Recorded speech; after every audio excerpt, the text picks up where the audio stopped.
Oh, yes. Right. This is from the Gospel of Yaanuwn, Lotus of Life, um, from page.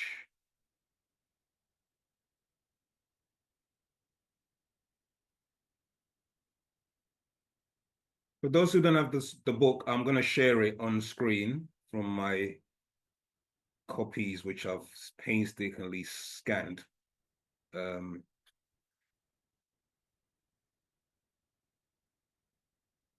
Page. Right. So this is verse 44 from the Gospel of Yaanuwn, page number 22. Okay. And it goes like this. Let me just share that screen before we go into our Q&A. Just want to read this.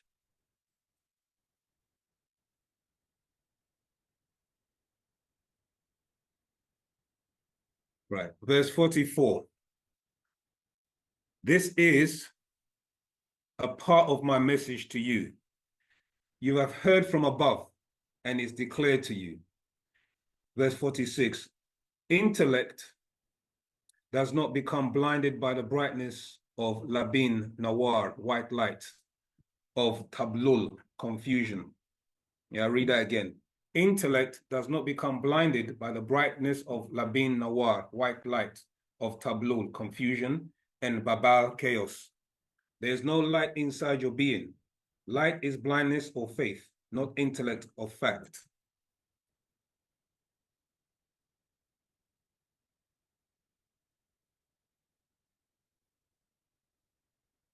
Even verse 47, even the Bible and Quranic God dwell in darkness. Genesis chapter 1, verse 3. Psalms verse 18, 9 to 12. These quotes are used for a reason, okay? Just so that it's a reference point. It's not something we believe in or we practice, etc. It's a reference point for those who believe in the Bible. They can look up these quotes and verses, okay?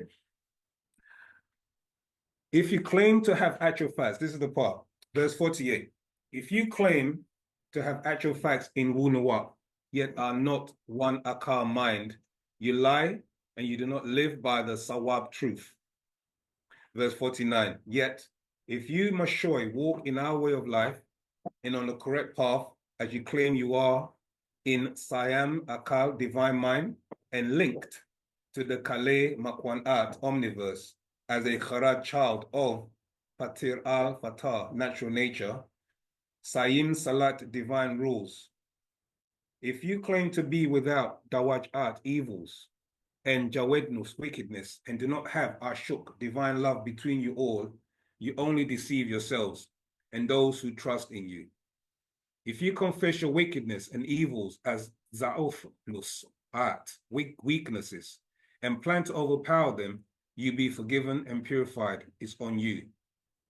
If you claim you don't khatu sin or commit Jawednus, wickedness, and know you do, you make all Munwapians liars to the eyes of the Tapar world. And your Madat words have no place in our lives. My dear children of Wu-Nawab, I write this Tanjul gospel to you so that you will know not commit Dawaj, evil, and Jawednus, wickedness, to not be of Khatar, sin. Do not be of those who misuse the gifts given by Parnataru, the overseers. The females from Sabat Art Sirius star system were given 9 skills, and the Ayash males from Sa'a Orion star system were given 9 skills. Okay? So, bearing that in mind, the title, and also applying these precepts, okay, to our lives, allows us to then be able to represent Wu-Sabat in its pristineness, okay? And this is what this Wu-Sabat is, not just, like I said, not just a doctrine, it's a way of life. So you have to represent it to the best of your ability. It's not, you acquire it and then you just sit on it. It's about living it day to day, communicating with others about it, and hopefully raising all of us up for the sake of humanity. Because ultimately our job is to raise humanity to the level of consciousness so that the beings that we talk about in Wu-Sabat, in our culture, what Dr. Malachi teaches about, they'll be able to visit us. They'll be able to communicate to us. They'll be able to incarnate and help us. Okay? So this is what this is about. And also in turn, the rest of humanity also will also line up in that mental frame of mind. And in them linking up in that mental frame of mind, they'll also be, how can I say, visited by their ancestors or beings that are connected to them. So it's all about raising and upliftment of humanity, okay, to the point where we can communicate again with intergalactical forces that do exist.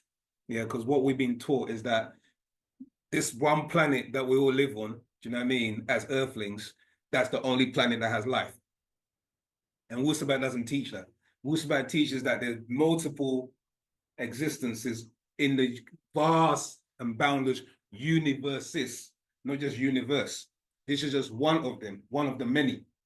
And within that one of the many, beings have been sent on a periodic basis to come and help and teach and guide, etc., in whatever shape or form it's been in, okay, to get humanity to a certain point so that they can evolve together, yeah, and evolve with the galactical community. Because about raising your consciousness and your awareness, okay, and liberating your mind and breaking down the barriers that's been instilled in us, i.e. religion and many other things that come from religion. You with me? The belief systems, you know, the system that we're in, to do with the taxes and the laws and all of these things that we are walking day to day in 9 to 5 jobs, etc. These are all systems designed by a particular set of forces. I use the word forces because we can go into all of that, but let's just keep it as forces at the moment, who have worked out a way to entrap our minds and also entrap our physical bodies to a certain degree.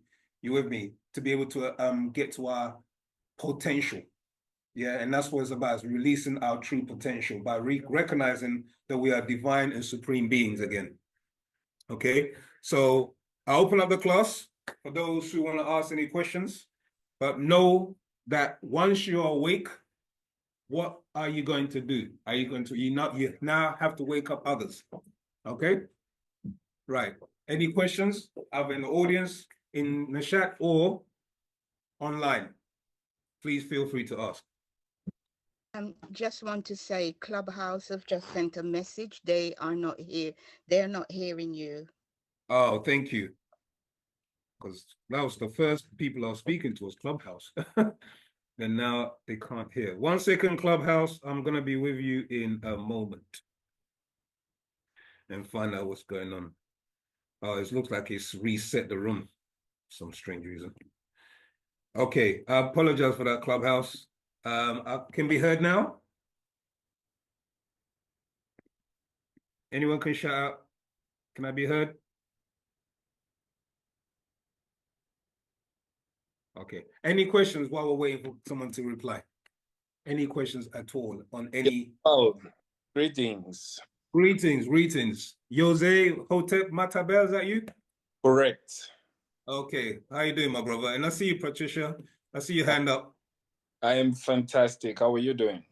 I'm very well, thank you. It's been a lovely sunshiny day. We've been out and we've touched some souls.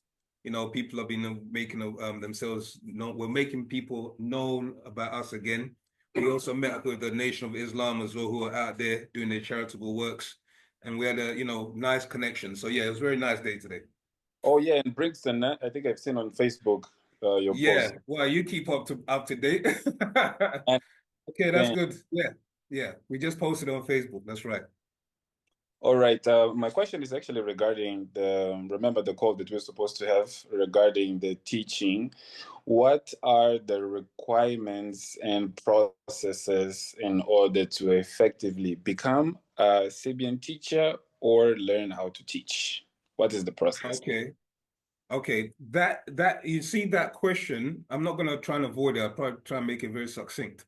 But that question, if you go to we're getting up a forum that you can pose that, because it's part of the membership, where you be given orientation as to what you should do and how to conduct yourself, etc., and what meetings to make and what classes to attend, etc., etc. But in a nutshell, really, I mean, for instance, me coming into Wu-Sabat, it's a short story, is when I joined, I was very young, okay, and I was about 18, 19, probably even younger. And we um we had different branches. So it happened to me where I was literally put on the spot and I was told, you're gonna teach. So essentially I panicked, you know. I stood up there and I literally taught what I knew. Yeah, because you can't moose, as we say. Don't moose it. Yeah, don't try and pretend you know something you don't know.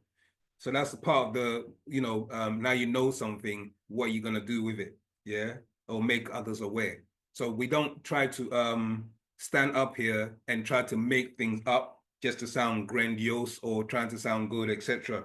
If we don't know, that's the beauty of Wu-Sabat. We have many other teachers. Some are much more advanced than us, you know what I mean, or myself, or just coming up the ranks. But essentially, somebody will know something. You with me? And your task really is to teach what you know. And then if you're not sure, we've got so many available platforms now where you can just quickly just tap in your question, and then a student teacher who's more advanced or knows that particular verse, chapter, book, etc., will be able to feed it to you, and then you'll be able to then teach it once after you've studied it and acclimated it, you know what I mean, and assumed it into your own being. So that's essentially the teaching aspect. Other aspects of the actual processes is something that you be taught, in the other platform. So I won't go into detail, but essentially, if you feel that you want to be teaching, then start teaching now what you know. And anything you're not sure of, contact and reach out to brothers and sisters who are more advanced and more skilled than you. That's the advice I'd give. Other teachers might give you further advice, but that's the advice I'd give. You with me? Does that make sense? Yes, well noted. Actually, we have that information. When I say we, I'm talking about myself and Terry here in Zambia. Okay, okay, We yeah, yeah, have been submitting our contacts for the past 7 months, right. and uh, reverse the spiral back to introduction. So we are not advancing regarding the teachings, and Right. we are lost on how we are about to effectively teach. Because Mm-hmm. last time we raised this question, we were Mm. told that it looked a certain way, so we are kind of like without a direction right now. We're just Okay, painting and reading as much scrolls as we can. yeah, Uh, don't have a clear direction on how to proceed this. We right. have submitted the contacts, we have filled the forms, and we Mm-hmm. get back over to groups with newcomers and introduction, and we don't advance further when it It's comes to. it's it's it's it's it's coming. Just have patience because we're trying to get the administrative aspect and everything together. Yeah, so it is coming. Sorry, we do apologize, but it is a thing where, you know what I mean, more hands, many hands make light work. And we need the administrators, volunteers, etc., on board. But so that's something we're actually working on, to try and resolve those issues so that you can get into a particular position to be able to teach this effectively. Do you know what I mean? And with the right help. But you do have the support. I mean, you've reached out to me before, so we do have the support, and we'll do our best to keep you updated with new information. Are you on the tribal call at all this Sunday? No. No. You can, I don't know whether you want to register for that. If you go on, it should be advertised actually in the OSM Yeah, yeah, we platform. received the link. We received the link. I'll start by Yeah. yes. You, Will be do you know where the link is? yes, we received the link this week. Yeah, that's right. Yeah. So register on there, and then when Oh, you get the thing, the link and the time, etc., what to do, then obviously attend the call, and if you have any questions on there, you can always ask your questions, and then bit by bit we'll get the things rolling, because obviously it's a new thing, it's a new shift in paradigm. Many people now in Africa are beginning to wake up on a really large scale. So we've got work to do. We do have work to do. And seriously, thank you very much for even stepping up. You with me. So, keep up the work. But like I stress now, teach what you know. And if you're not sure of anything, just reach out to the brothers or sisters to help guide you. Okay? Okay, Zaman. So what does that mean? We're allowed to start teaching immediately. That's it. The thing is, I can't give you, I didn't start saying, well, there's no charter. Just with me. There's not been a charter because originally we used to get charters. You with me? Yeah. So if you belong to a group like ours, if you're linked into Nashat, which you are, Yes. right, and you're attending classes, which you are, that's part of the process. You see what I'm saying? You're already doing some of the process already, and you're taking notes, and you are even, I think sometimes you even answer or help with the administration that's going on Zoom. So what I'm saying is that if you got a close circle of people right now that you can convey information to, then you are teaching. I can't stand here and say to you, start teaching or don't teach, etc., because you don't have enough information. The master teacher never ever expressed that. He did choose certain brothers and sisters to become like a triad or specified teachers who were chosen by him specifically. But right now, we've got a job to do. And if you're well versed in certain information, you can teach it to a close circle of yours until you get, I'm going to say, more proficient in your studies. You with me? And then from there, we're opening up, if you're going to start opening up question and answer classes and open up a store, etc., then you're going to have to seek more guidance on that. Do you know what I mean? From the office in the States. Does that Okay. make sense? Yeah, Yeah? that's in light for me. Thank you very much. That's all right. You're welcome, my brother. Thanks. Oh, still no sound on Clubhouse. No sound on Clubhouse. Okay, I can see my mic going, but for some reason, all right, I'm gonna come back out and go back in, and that's the only way I'm gonna leave and go back in again. All right. Upstairs to log into Clubhouse and just double check. Right, Clubhouse, can I be heard now?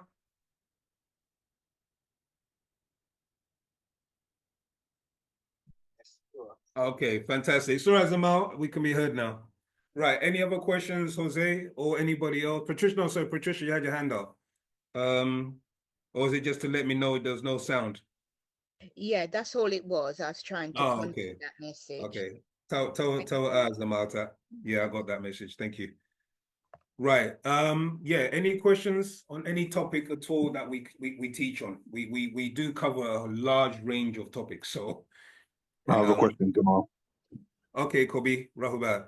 Right. So I just wanted to know a little bit more about the portals at 3 a.m., 9 a.m., 3 p.m., 9 p.m., and why, as Musbatu, why are prayers and chants at those times? Wawe. Okay. So obviously the number 9 corresponds to us. It correlates to us as 9 ether beings. That's why the number 9. Okay. And 3 p.m. What we're looking at the Atum, Atun, and Amun. Does that make sense? Yes, Okay.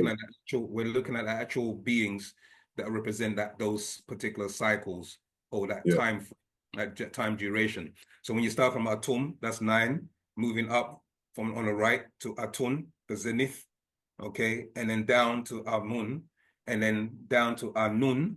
Anun will be like the darkness stage or triple darkness, and that'll be the 3 a.m. one. Okay. Okay. And within the 3 a.m.s episode or scenario, that's when beings are crossing over from the spiritual realm or from the physical realm to the spiritual realm or from the spiritual realm to the physical realm. That's when beings are crossing over.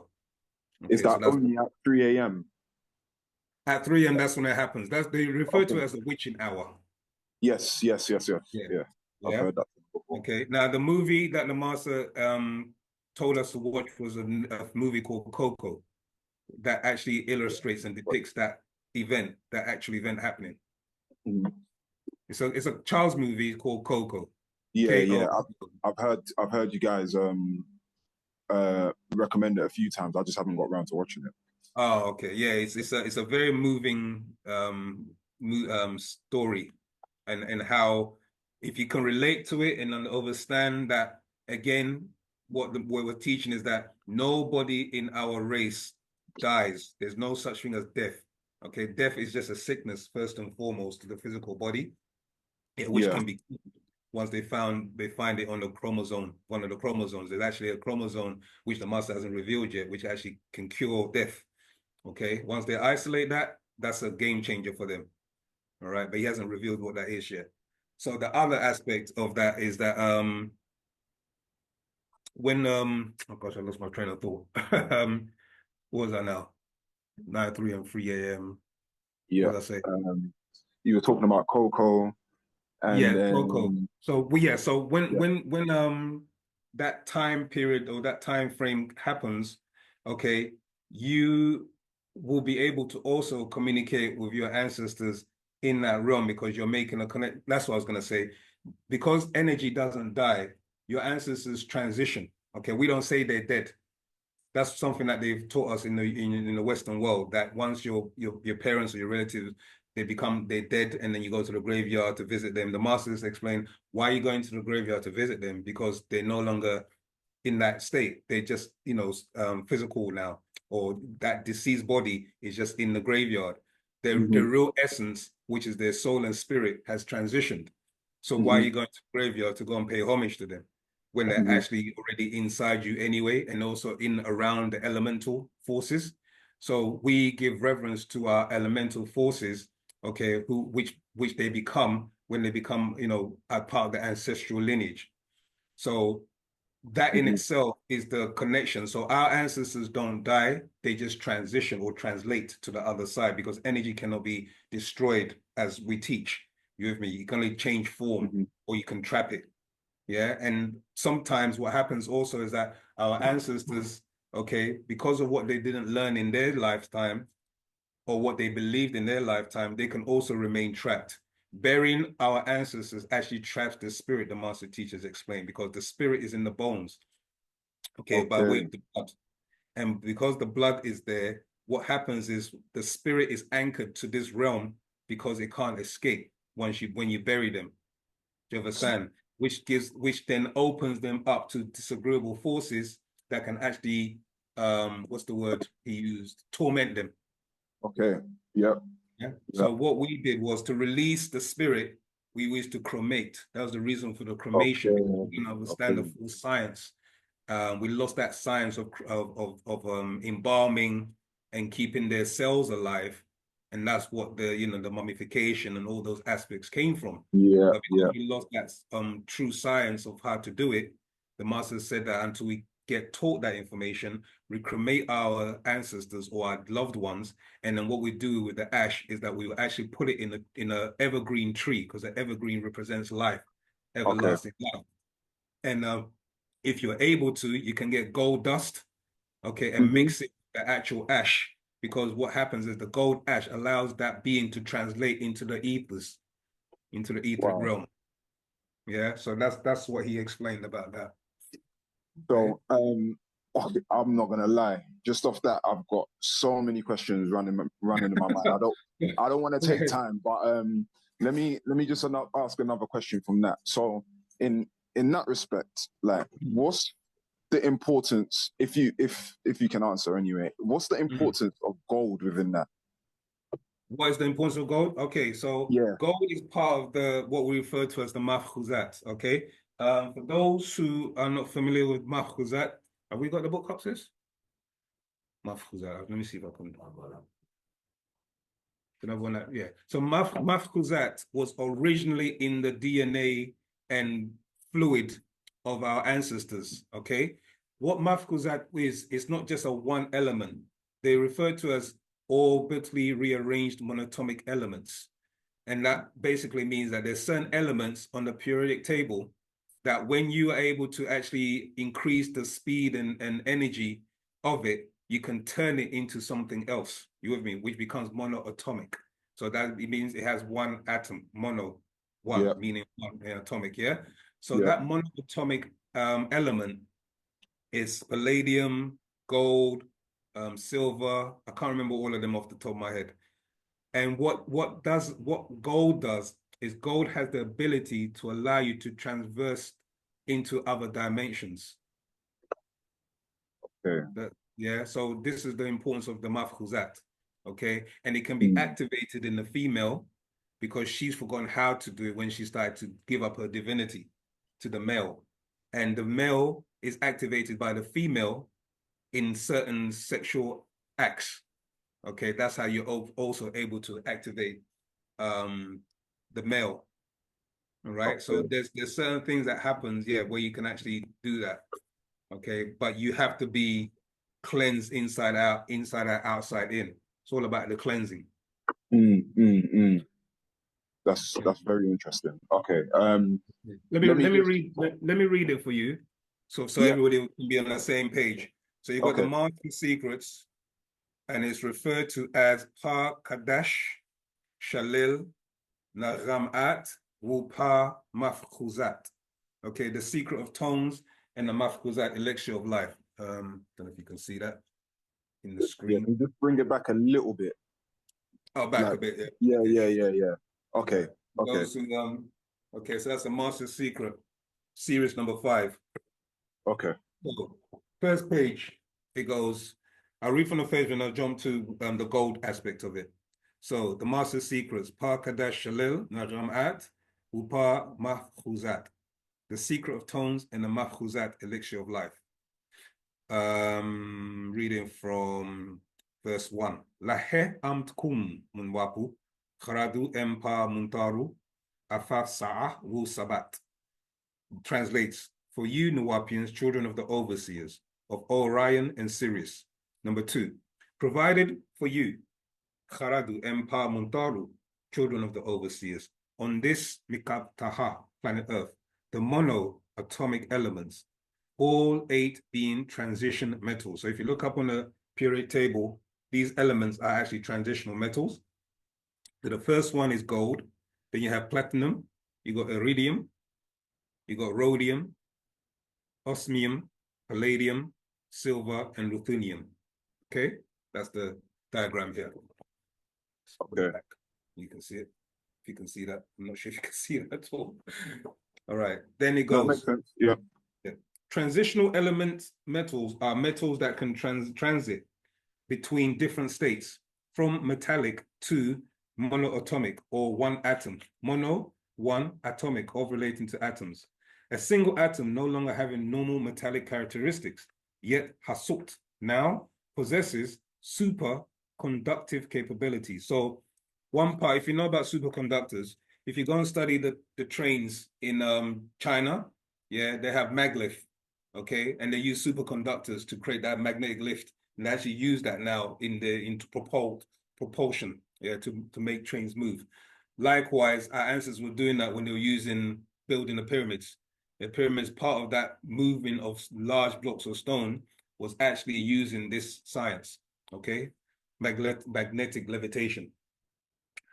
A single atom no longer having metallic characteristics, yet Hasut now possesses superconductive capabilities and chemically inert enough to be ingested to repair your DNA. Okay? Verse 5. Each of the 8 monoatomic elements, Hazus, vibrate on a frequency. These elements also correspond with the 8 octaves of Masak music, notes of sound. So again, that ties in with sound and our ancestors, the Ogdoads, who are also sound energy beings. All right. I won't go all into it because it's quite a read. It ties into the FAC, etc. But the part I'm going to jump to, so this liquid gold,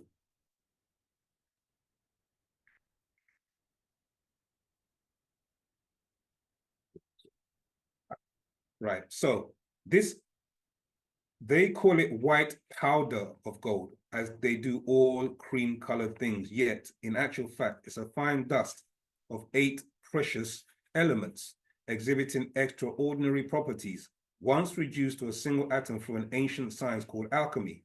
So you heard of the philosopher's stone, the alchemical structures that they were trying to do, convert gold from, I think it was, what's that dangerous element?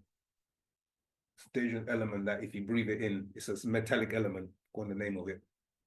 It'll come to me. Lead. No, not lead. There's another one. Mercury. Mercury. Yeah, mercury. Yeah. In ancient Hatat Ka'a Pata, Heliopolis, and Hatat Ba'a Pata, Nubia, and Napata, we call these elements Nebo or Imbu for Nabat gold.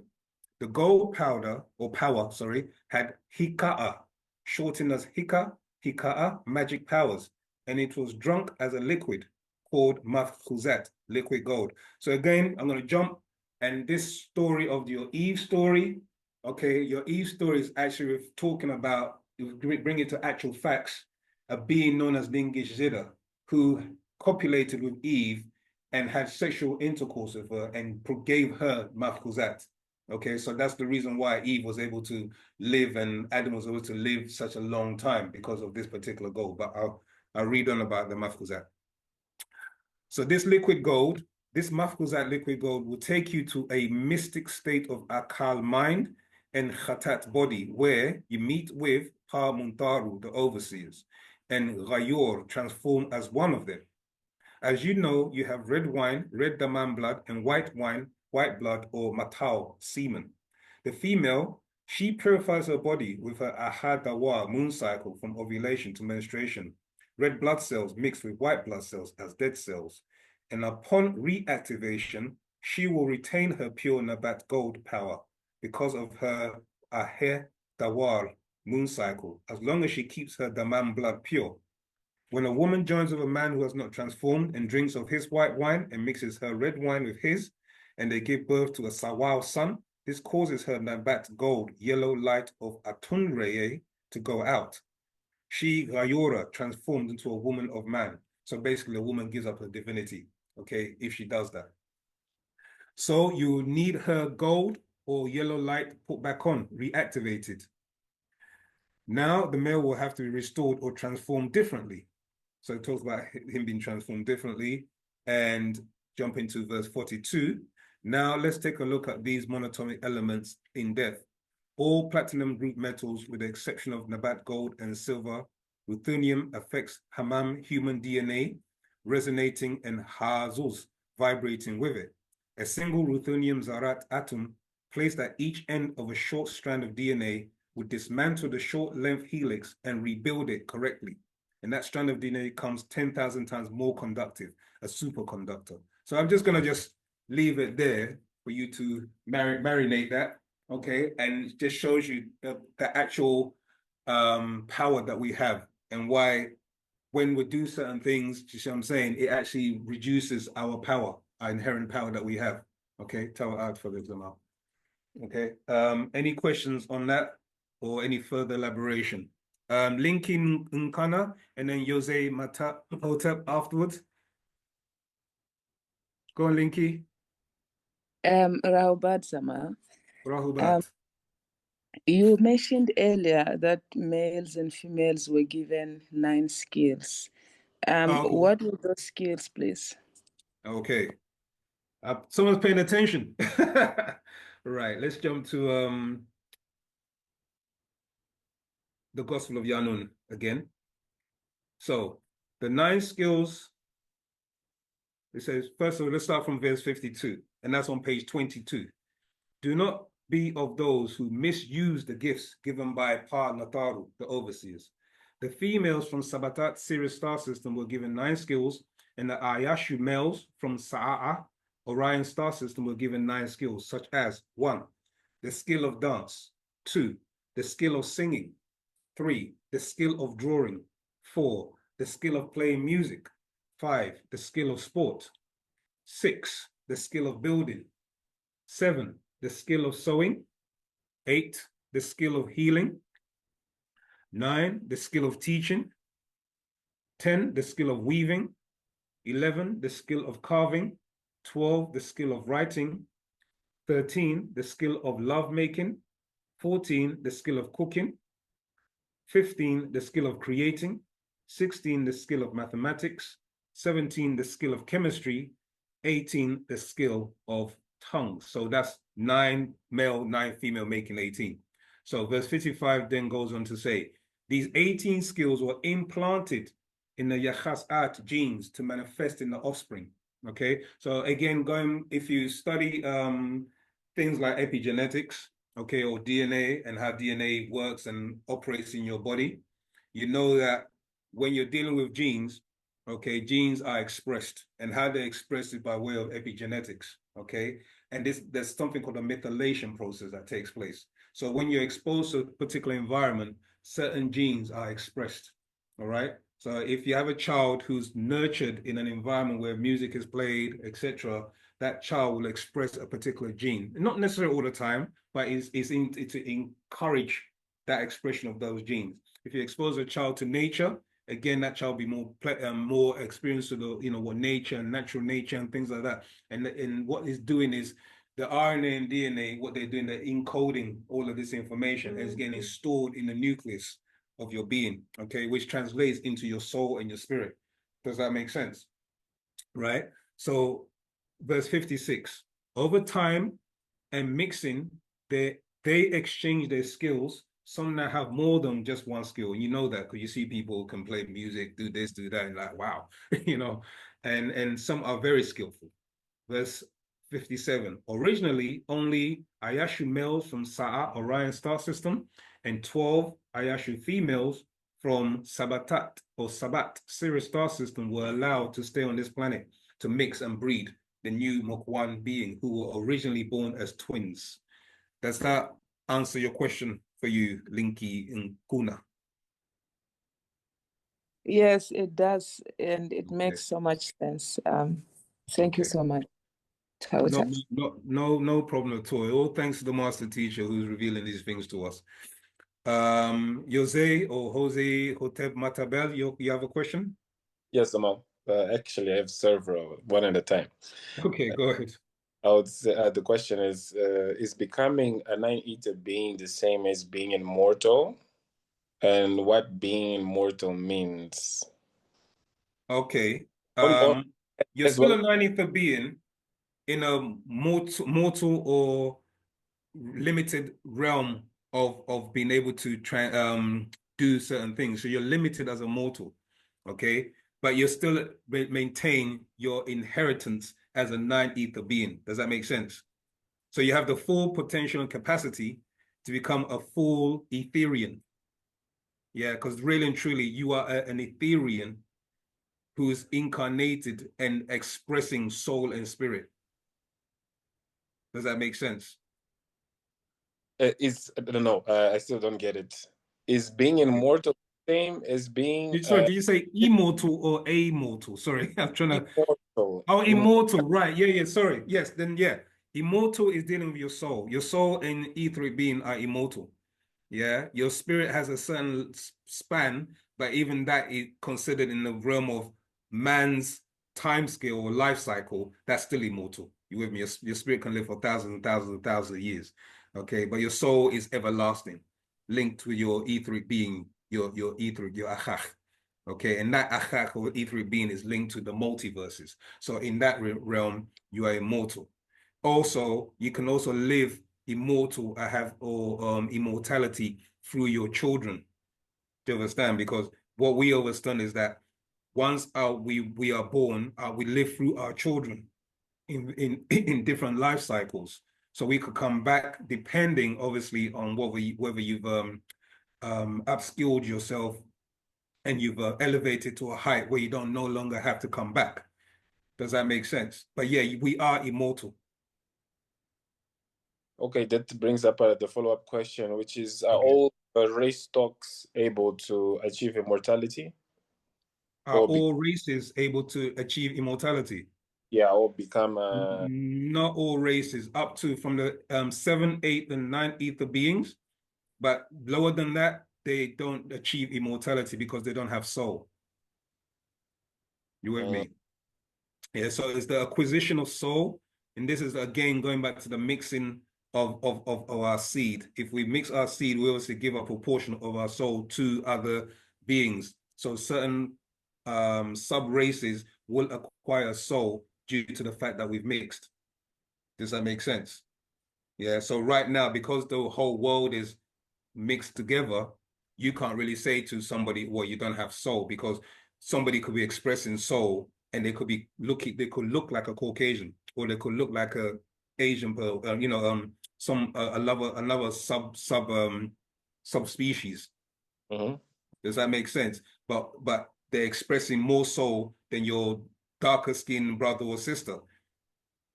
Yeah. So what the master is saying now is that, you know, your soul, as we read before from the last couple of classes, okay, that's the emotional you, that's the expressive you. You know, that's the one that will allow you to maintain full consciousness and connection to the etheric realms, to the higher realms of existence. That's the one that's responsible and show responsibility. That's the one that shows care and nourishment, etc. You know, the part that is the spirit, that's the self.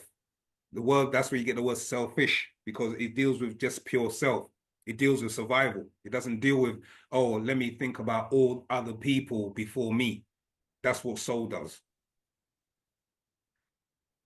Okay, noted. And in order to describe the races that are six ether upwards, are the Nagaru and the Dravadians, correct?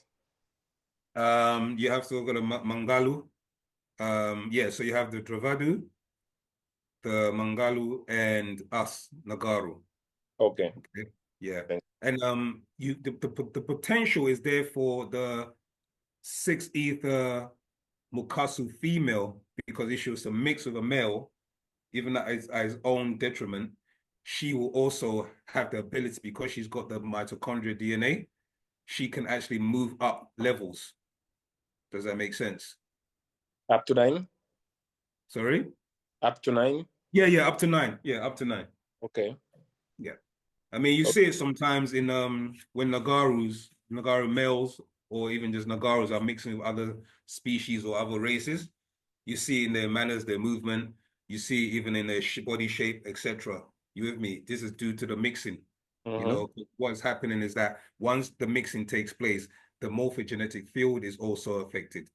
You with me? So it enhances them to a certain level where the females look a particular way. You with me? Not necessarily the males, because the males, they're never going to reach that height, because their soul is actually linked to the sub realms. And then that's where they're being, to the point where they become just pure, they've lost their soul and become spirit, and spirit is being tormented constantly. And that's the reason why they do what they do, because they become so negatively affected, they become demonic.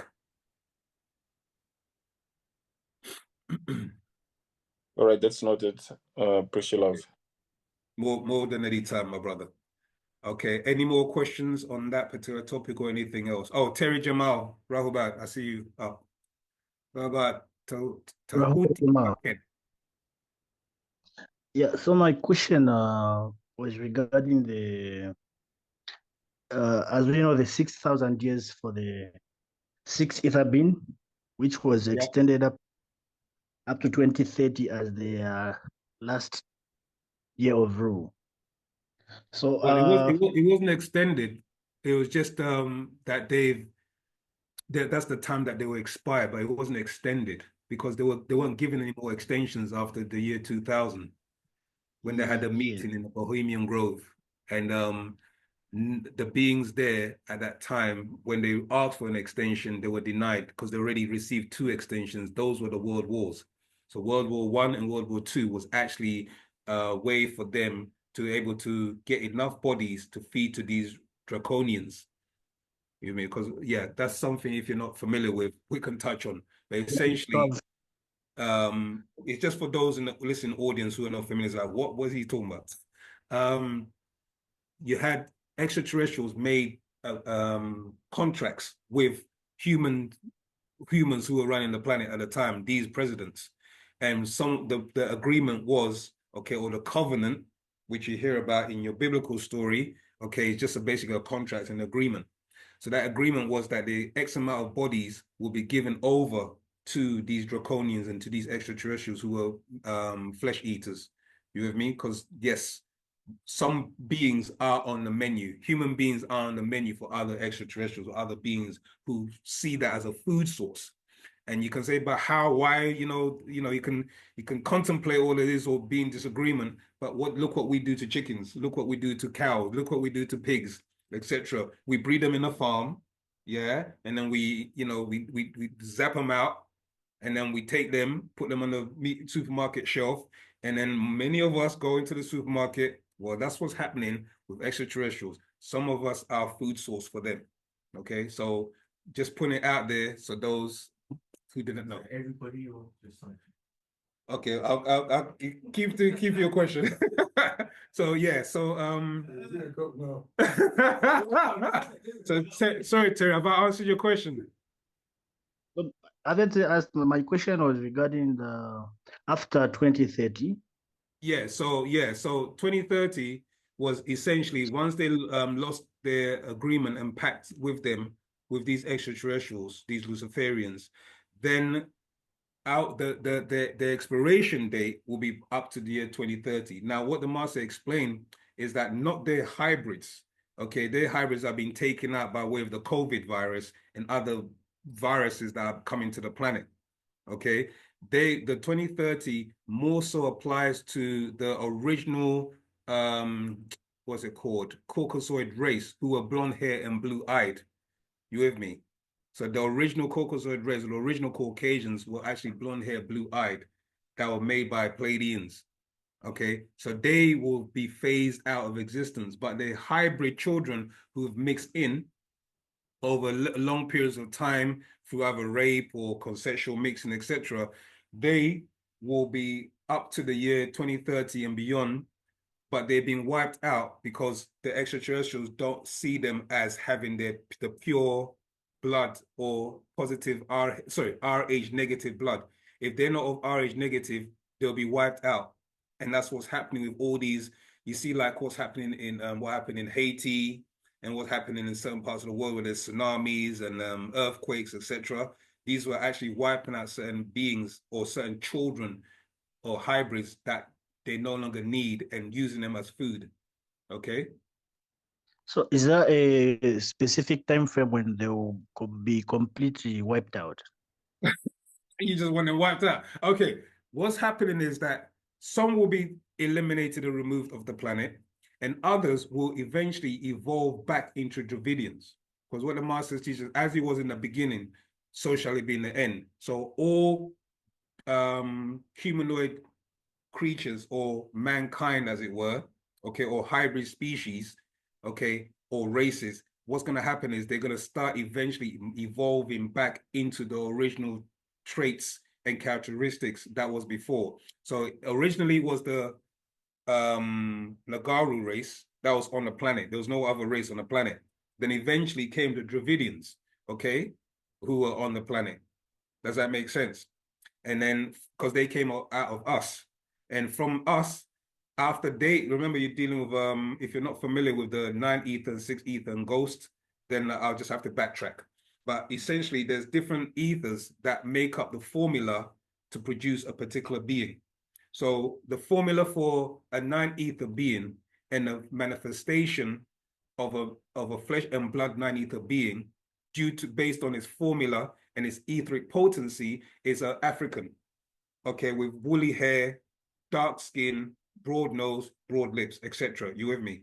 That's the physical manifestation of a 9 ether being.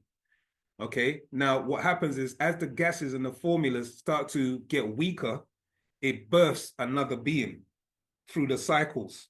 And that cycle was about 17,250,000 years ago. And that birthed your Dravidians, you with me, Indian species. So they then started to incarnate and being born through us with weaker genes. And then from that, then that was 6 ether. 6 ether then has a next stage where it dies. And when it dies, it becomes ghost. It gets ghosticized. Yeah. And that ghostation process is what manifests a being that has weak hair, weak eyes, pale skin, etc. That's your sorry? No, that's called Caucasians. The Chinese are in between that. Oh. They're actually hybrids. The Chinese, yeah, mixture of Caucasians and the original Japanese. Yeah, so that's your evolutionary process and ghostational process. Does that make sense? Now, when the sun cycle came in, as we're moving from the left to the right swing from Nun from Amun to Nun to Atum, okay, that starts to bring the formulas again of nine ether start to reawaken. This is why a being has to incarnate to tell our story again.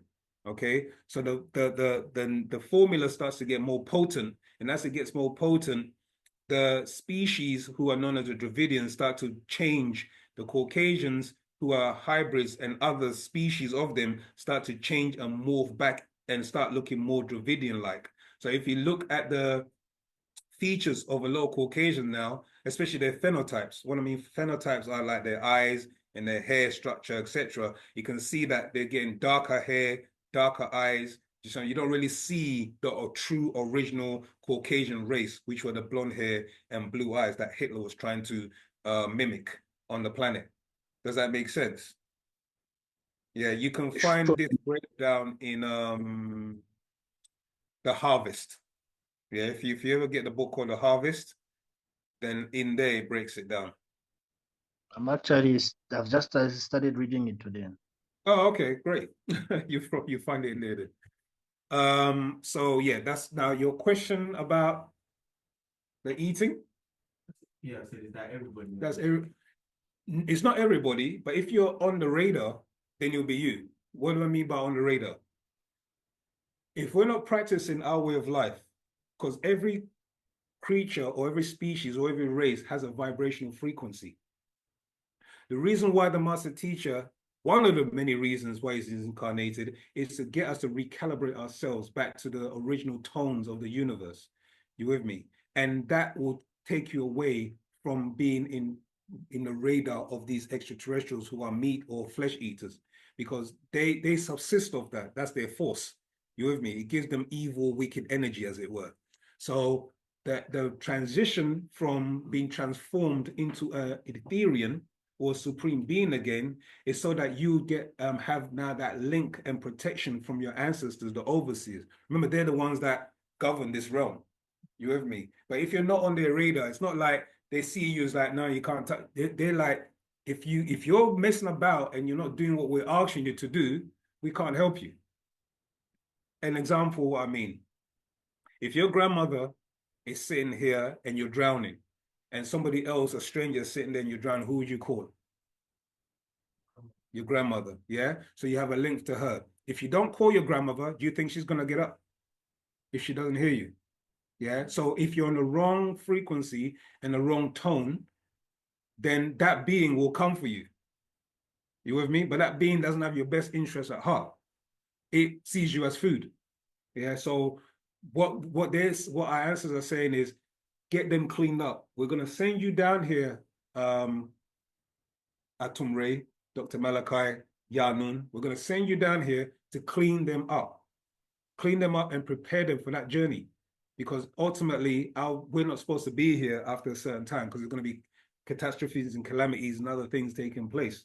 Why is there going to be? Because if you look in any culture and their cycles, example, the Mayans. The Mayans talk about their cycle where they were taken away. You with me? And they were taken to Mars. That's what the master explained, right? So they were actually, and they call it, the word that they use for the word Maya is illusion, but it's because they disappeared. That's the word. That's why they call it Mayans. That was not their real name. Just that because they just disappeared. So that disappearance is because beings who they were in tune with removed them off the planet while the planet got destroyed. Do you understand? Or certain portions of the planet got destroyed anyway. So likewise, the master teacher is here to prepare us so that we can make that journey and be taken off the planet or to repopulate another planet once we've been purified. Does that make sense? Otherwise, we'll be food for the gods if you're on their radar. Yeah. So the chanting, the language, the unity, all of these are coming together, working together. It creates a synergy. It creates an energy that, just like a beacon, do you know what I mean? Because they see, how our ancestors see, they see into this world through your eyes. Yeah, they see by way of your pineal gland and in through the pineal gland through your eyes. So every time something's happening, they're able to tell you or inform you. Do you understand? But we've been blinded by the light. So we're praying on to other forces, and because of that, they've been cut off. So they can't give us guidance. They can't protect us. Does that make sense to you? Yeah. Yeah. So yeah. So we got to get back on the radar of our ancestors so that we're not on the food radar. Okay. Anyone on Zoom or Clubhouse? Any questions? If no one has a question, I have one. Go ahead, my brother. Zamal, can you share with us, going back to the teaching, can you please share with us an effective approach or a formula to effectively guide the understanding of religious beliefs into conversations and experience, how to mold it with actual facts for a smooth transaction, for a smooth from that mindset to a spiritual things. I hear you. What do you do now? If you want to do, if I don't mean ask you without taking up too much of the class, what do you do now to effectively or do your best to effectively communicate somebody, to explain things to them? What do you do? Actually, through conversations, I have conversations with family and friends. And randomly, when the subject comes up, I don't tend to force that to people. But what I've noticed is when I feel that the person it's not open to multiple points of view into a discussion, I tend not to force it. But once I the opening for multiple points of view in a discussion, then I dive into it. And I tackle with Genesis, what is the meaning of the Bible, where is God, where he is, where is heaven, such questions like that, in order to bring up the clarity that we are on a vast universe. And actually, when we talk about the constellations that are also mentioned in the Bible, so I correlate the knowledge that we have access to and Wu-Sabat with what is also written in the Bible and the discrepancies that the Word of God, the Bible has when the mistranslations of the words into the Bible that take us back to the facts regarding the constellations and what they call angels and to God, their gods, the Elohim. So I use those that kind of information to start off the conversations, and sometimes go smoothly, sometimes not. So I wanted to hear from you. What is your technique? Because we're talking about you know, I'm not gonna cut you, but I don't think what your technique is terrible at all, because you have to meet somebody where they're at. You can't, like, I mean, if you know how the master teacher came first, isn't it? He as he says, I came giving you what you want. You with me? In order for you to learn what I have to give. Okay. So when he came, he was doing exactly what he came to do, which was like, you know what, extraterrestrials exist, beings from other worlds exist, you know, those kind of things. Is called out formation. Yeah, Nuwapu was like, it was just raw. And then he realized the level of questions. So he had to meet us where we were at. Do you see what I'm saying? And you're doing exactly that. You're having a conversation, and that conversation opens up the opportunity to take the person to the next level. You with me? And then plant a seed. And once that seed is planted, that person will either go away, think about it and process it, or they'll just say it's a bunch of nonsense until something in their divinity sparks them off. You with me? So all you can do is be the what's the word? Access at that time to the access for them by offering them some way, something. Like, remember what Nuwapu is, or Nuwapu is. Nuwapu is to replace. So what you're doing is you're replacing their misinformation with the right information. And you're doing it at a level where they can able to digest it. Because if you take them to another level where they can't digest it, it's going to mean nothing to them. And you're ultimately losing a soul. You with me? Potentially losing a soul. So as the master, as he's called the master teacher for a reason, is that he administers small dosages, and to the point where, give an example, when we were going through the Christian school or the religious school, He gave us so many titles of God and Jesus and stuff. Eventually, we start saying, so who is this God? And he says, right, now you're ready for the higher information. Well, your God is Anu. Anu is a being known as Ilion El, mentioned in the book of Genesis, chapter 14, verse 18. Then this Anu has children, and when you go to these books, the Atrahasis, the Gilgamesh epics, Right. the tablets of Etana, this, you find that name Anu, and Anu had children. You see what I'm saying? So now you give them the tools for them to go on, if they're a diligent inquirer, to go and study and find out how it all links together, who Noah was, that Noah found in the Gilgamesh epics was known as Utnapishtim. You see what I'm saying? So Yeah. you give them little pieces of the puzzle, and if they're an inquiring mind, if they really want to know, trust me, a person who wants to know will go and seek it out. Yeah, and then there's going to be those who are going to be still wrapped up, you know what I mean, in the religious schools until such time where they ever get an awakening call. Do you know what I mean? Something hits them so hard in life that or religion's not making any sense anymore because there's too many things which are contradictory, and they're going to come right back to you.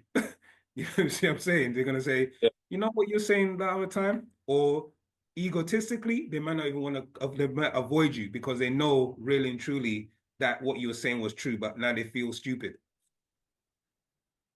Does that make sense?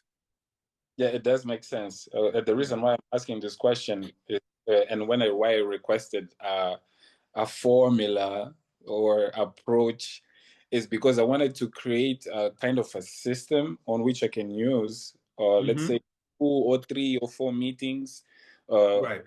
each one with an individual group of people, on which I can use a certain span of time and say, okay, I had 2 or 3 meetings with these people, and I've heard certain hints through the religious book that they're using in order to guide back to the Yaanuwn family and maybe other stories, even when it comes to the, for example, for the Bible, to the New Testament, the story of Jesus, the way that is mixed up with the 3 Jesus. Yeah. So those are the opportunities that I use. So I wanted to find if you have any other structure in order to say, okay, I would say, listen to the best man, yes, Dr. Malachi Zedjork. Just study the way he teaches, and then you're not going to be him, but what he teaches in all the lectures and stuff, listen to, even from the old school religious schools, etc. He was always giving us jewels. He was always giving us little tidbits. He was planting those seeds. And it's only when you now we're in the hereafter doctrine, when you go and pick up a book now, like we've been students and we're kind of like, you know, we're kind of acquired quite a lot of knowledge and information and applied it to our lives. When we go back now and listen to his old schools of what he was teaching through Islam, etc., he was teaching about El Kulun. He was teaching about the oil. He was teaching about all of these things, but it was just masked in a religious way that you didn't grasp it at the time until these formation books came out. And then when you start to link the two, you're like, oh my goodness, he was teaching us this all the time. And I didn't see it. Yeah, but you were meant to see it at that time. So all you can do is listen to the master. Yeah, I've listened to the master. Many student teachers, I've listened to what the master teaches. Find your own formula within that. That's what I can advise. Do you know what I mean? And what your strengths are, and then start to apply that, and let the rest, you know, work by way of your relatives who have transitioned. Because remember, ultimately, someone in your DNA lineage was a teacher or some kind of student person who knew how to manipulate or, you know, a situation, or be able to talk and have that skills, transferable skills that you may think you lack. You see what I'm saying? But it's only, we talked about gene expression. So when you start to realize that your genes go back into the quantum realm, and that your quantum realm is linked to your ancestors, you're able to access those forces of nature. You see what I'm saying? But you do it diligently, you do it, you know, patiently, and you find what works. Sometimes it's not going to work all the time. Do you know what I mean? We're not. I'm not up here saying that everybody here is can understand what I'm saying. You with me? There's those who are going to, and there's those who are going to struggle because it's new to them, etc. But ultimately, you're giving them something to go back to consider and to think about. And then when it's their time, yeah, that when their DNA explosion happens for them, that's when they will start to realize who this being is. But until then, you can't, you can't, like I said, take a horse to water and make it drink. Yeah. Okay, that's all right. That's all right. Appreciate love. Actually, appreciate love. All right. If you have any more, don't worry to hesitate to ask. I see Kay on Kay. Do you have a question? I see you on the platform from on Clubhouse. I can hear you, Kay.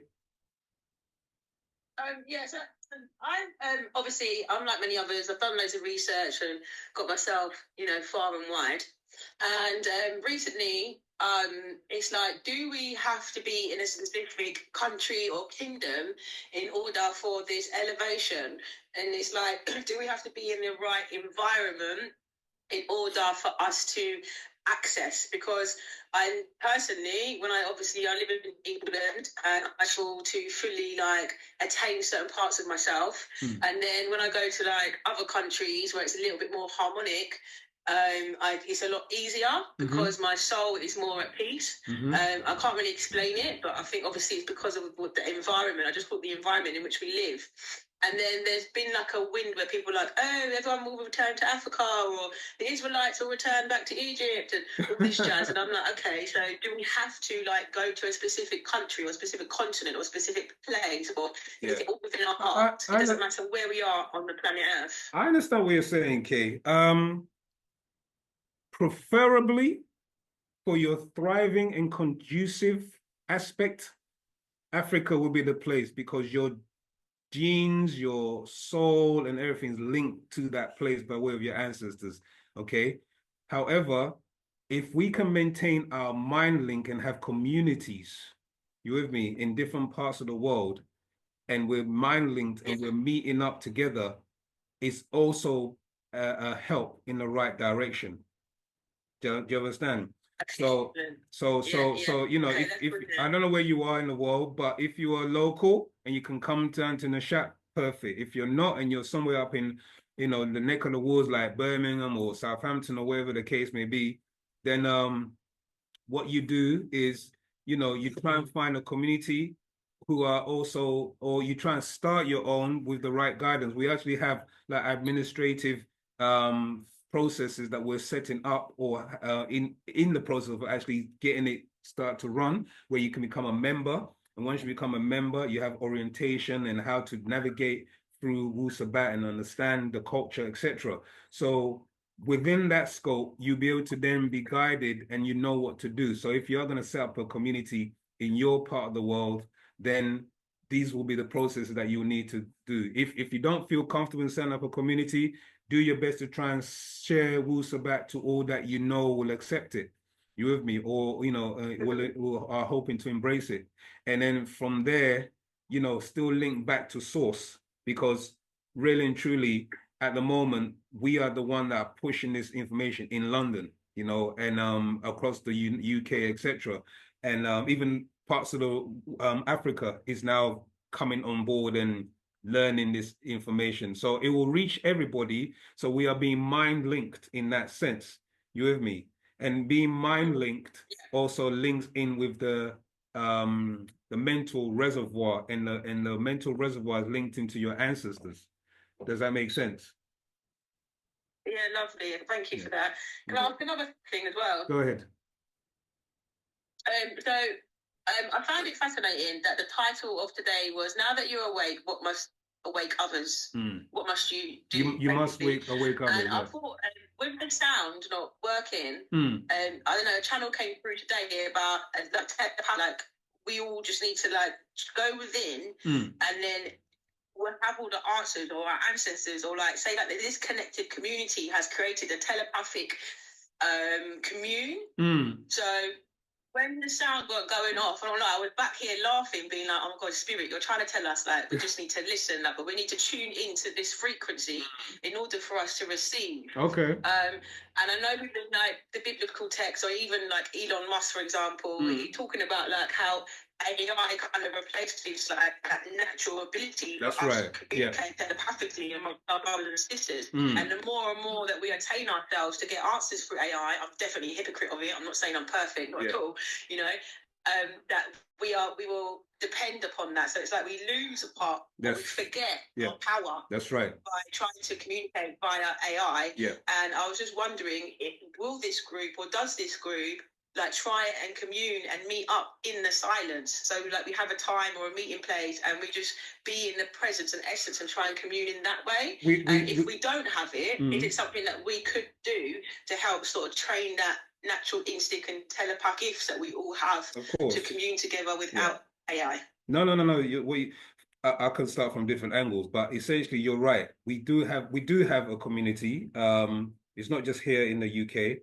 We actually have a platform where there's a chanting, and people who are chanting in this platform. That's what strictly it's for. It's just literally chanting from 939 all day. Yeah, and people taking turns to literally chant the tones all day. Yeah, so we're creating that frequency and that energy and into the ethers. Yeah, and we do have spiritual classes here on Thursdays in the UK. On Thursdays hosted by one of our brothers, where you can actually come and join in and also do meditation, chanting. We read from some of the spiritual books. We read from some of the actual facts, just to understand and get clarity, and we do meditating and other things like that. So yeah, that is also in part that we actually do as well. So anyone who's interested in that, it's at Nashat every Thursday evening. Okay, I believe from 7 p.m. if I'm correct. All right. Okay, thank you. You're most welcome. Okay, any questions? Linky Nkuna, how can I help? I just wanted to, I saw there's a Henrik Adams who was inquiring about how to ask a question. I think he made a question to ask on Zoom. Tauta. All right. Tell for that. Yeah, Henrik, if you want to ask a question, you will put it in the chat, or you can raise your hand if you go to. There's like certain options at the bottom of the screen of your Zoom, okay, and where you can actually then go in and raise your hand from that, or you can do reactions, etc. Okay, I think it's the chat one. Which one is it? I know there's one of them. I actually don't use it that often, so. The participants. It's participants, yeah? Okay, yeah. So if you go to participants as I've been notified, then in there you have, which I don't know why I don't actually see participants on my one. But yeah, if you go to participants, then you can select your hand, put your hand up, and then we'll get to your question. Okay, so try that, and hopefully you get success. Okay, I've got a question in the chat, in the class. In terms of coming together, like we said earlier, would you be better to people come to in the chat live, or basically, I know they've got the technology now, but in terms of the actual process of like, because obviously my teacher said initiated community. So therefore, rather than having people scattered, you're in Manchester, you're in York, you're in, I mean, if you're in one country, come to base, wouldn't be better. I did say that. Okay. Yeah, explain. Yeah, explain that. Community living. Yeah. So yeah, what the brother is saying is that one of the things, the initiatives of Partner Bab Yaanuwn was that we create a community living, okay, where essentially how many brothers or sisters will get together, purchase a house or purchase a land with a house or a building, and then get it all set up so that you can live as a community. You with me? And from that, it starts to grow and grow and grow. So that's community living. Unfortunately, it hasn't been practiced as fervently as we should be. So right now we are coming together in the store, which acts as a temple. So this temple that we come to, we gather together. And like I said, one of our things that we do is our spiritual classes. So the spiritual classes will give you the avenue, especially if you are very spiritually inclined. You with me? Because not everybody, likes to do chanting, etc. It's not for everybody, even though we should be doing it. But I can categorically say not everybody is into chanting or prayer. And with that, if you come on those days, if you can make it, it doesn't have to be every week, because I understand pressure, family, travel, etc. But if you can make it once a month, even set aside, make a a concentrated effort that you're going to make it to this class, and then to start from there. At least you made an effort. Yeah. So that's what we'll say. But community living is essentially what we should be aiming and striving for.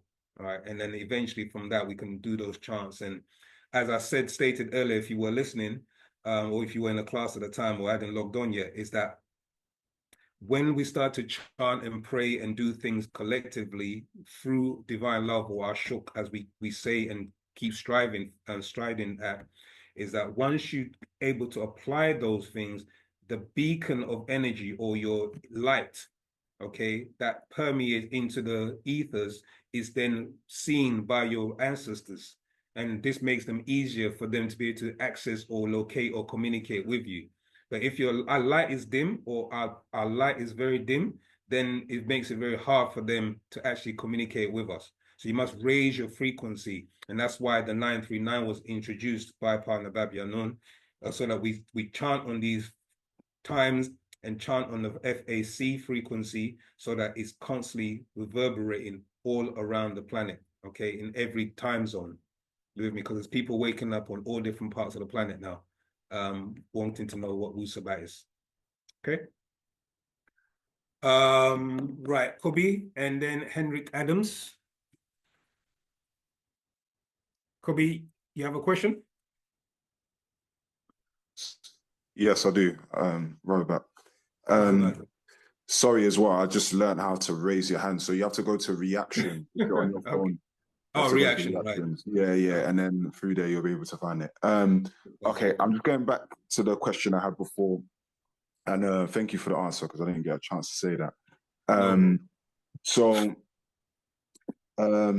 when that 3 a.m., when different realms are opening and beings are able to travel through, are there particular realms that it opens to, or is it just a free-for-all at that point? There are portals that open on different parts. I'm not too sure whether it's a free-for-all, unless any brother or can correct me. But as far as I remember, portals are open, and those who know the gates can either come in or go out. But I'm not too sure whether it's a free-for-all thing. And in fact, I'm pretty sure I've read that it's not a free-for-all, but beings do sneak in. You with me? Okay, so this is another thing I want to understand as well, because I think I've heard the master teacher speak on, for example, beings from Andromeda having the ability to travel through these portals, not necessarily physically, but they can manifest themselves into this realm. Is that correct? There are beings that can do that, yeah. And there's beings from Andromeda. Not too sure I've read that anywhere, but if you have, then please point it out to me. I don't disagree or not agree, because he's always explained that beings can jump in and out of time tunnels, you with me, and stargates. So that's something that is not unknown, or not something that's not cannot be done. But I'm not too sure there's Andromedans that do that.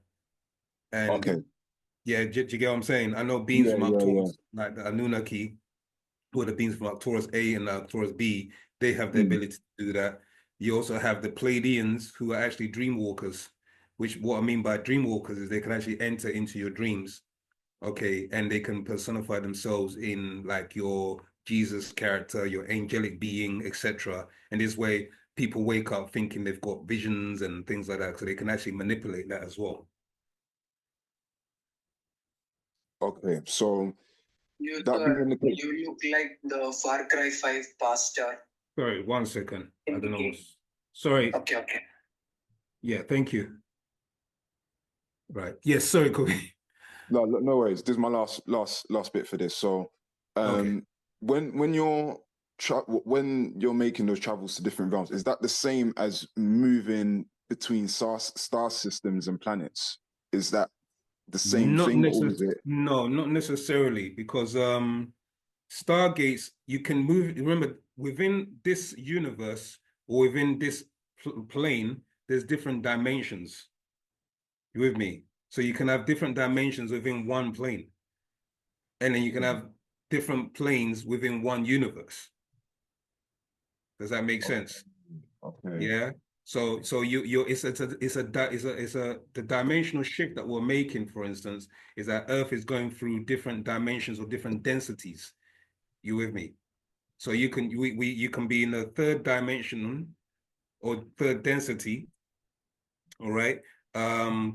You can have beings that operate in between that. Okay. And you can have beings that operate between all of them, all the different dimensions, because they have the ability to slow down or raise their densities. Okay.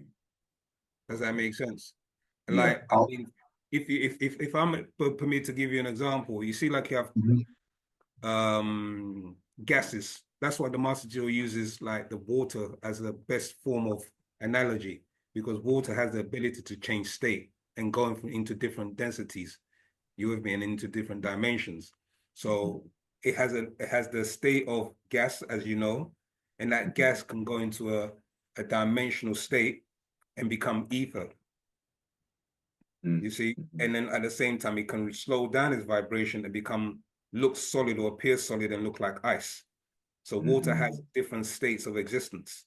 You with me? And with these states of existence, you can get into the realm of ether. So we have the ability to transform from a solid matter into a gaseous matter into ether. And that's what ultimately we are. We are Etherians. So that's what he's training us or teaching us to become Etherians. Okay. Okay. I'll sit with that information for sure. How was that? All right, Antaka beautiful. Right, I have Henrik on stage with your hand up. Henrik, you have a question?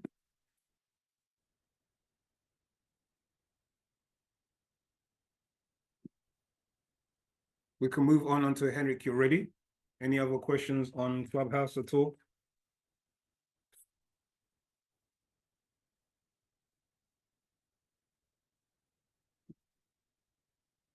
No questions? Oh, okay. I have Yomi, Rahubat. Oh, okay. Who's that? Okay, okay, and then okay, and then is it Katie or K? Sorry, it's actually Kaysen. Oh, Kaysen. All right, hi, Kaysen. All right, after you, Kaysen, you, and then Yomi, you're next, yeah? Okay. So you see how you talked about water holds memory, right? Mm-hmm. How many years ago I don't know what happened in the cosmos, but a Jewish friend that I knew called me and was like, "But water has memory. Remember, water has memory." And I was like, "Why are the Jews getting afraid now?" You know, and I was thinking, like, did we change with the awakening or whatever happened? Did we change the water and memory of the water? Because I know in some. Sorry, Kaysen, sorry.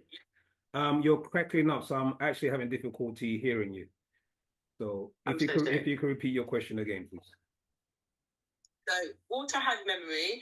You're saying that water had memory, right? And during this awakening, one of the Jewish people that I know called up and was like, water holds memory, water holds memory. And I was like, I was a bit shocked as to why they noticed a massive shift in the memory in water that obviously we don't necessarily know about, okay? Because they know a lot of knowledge, like you say, hidden knowledge that we don't know.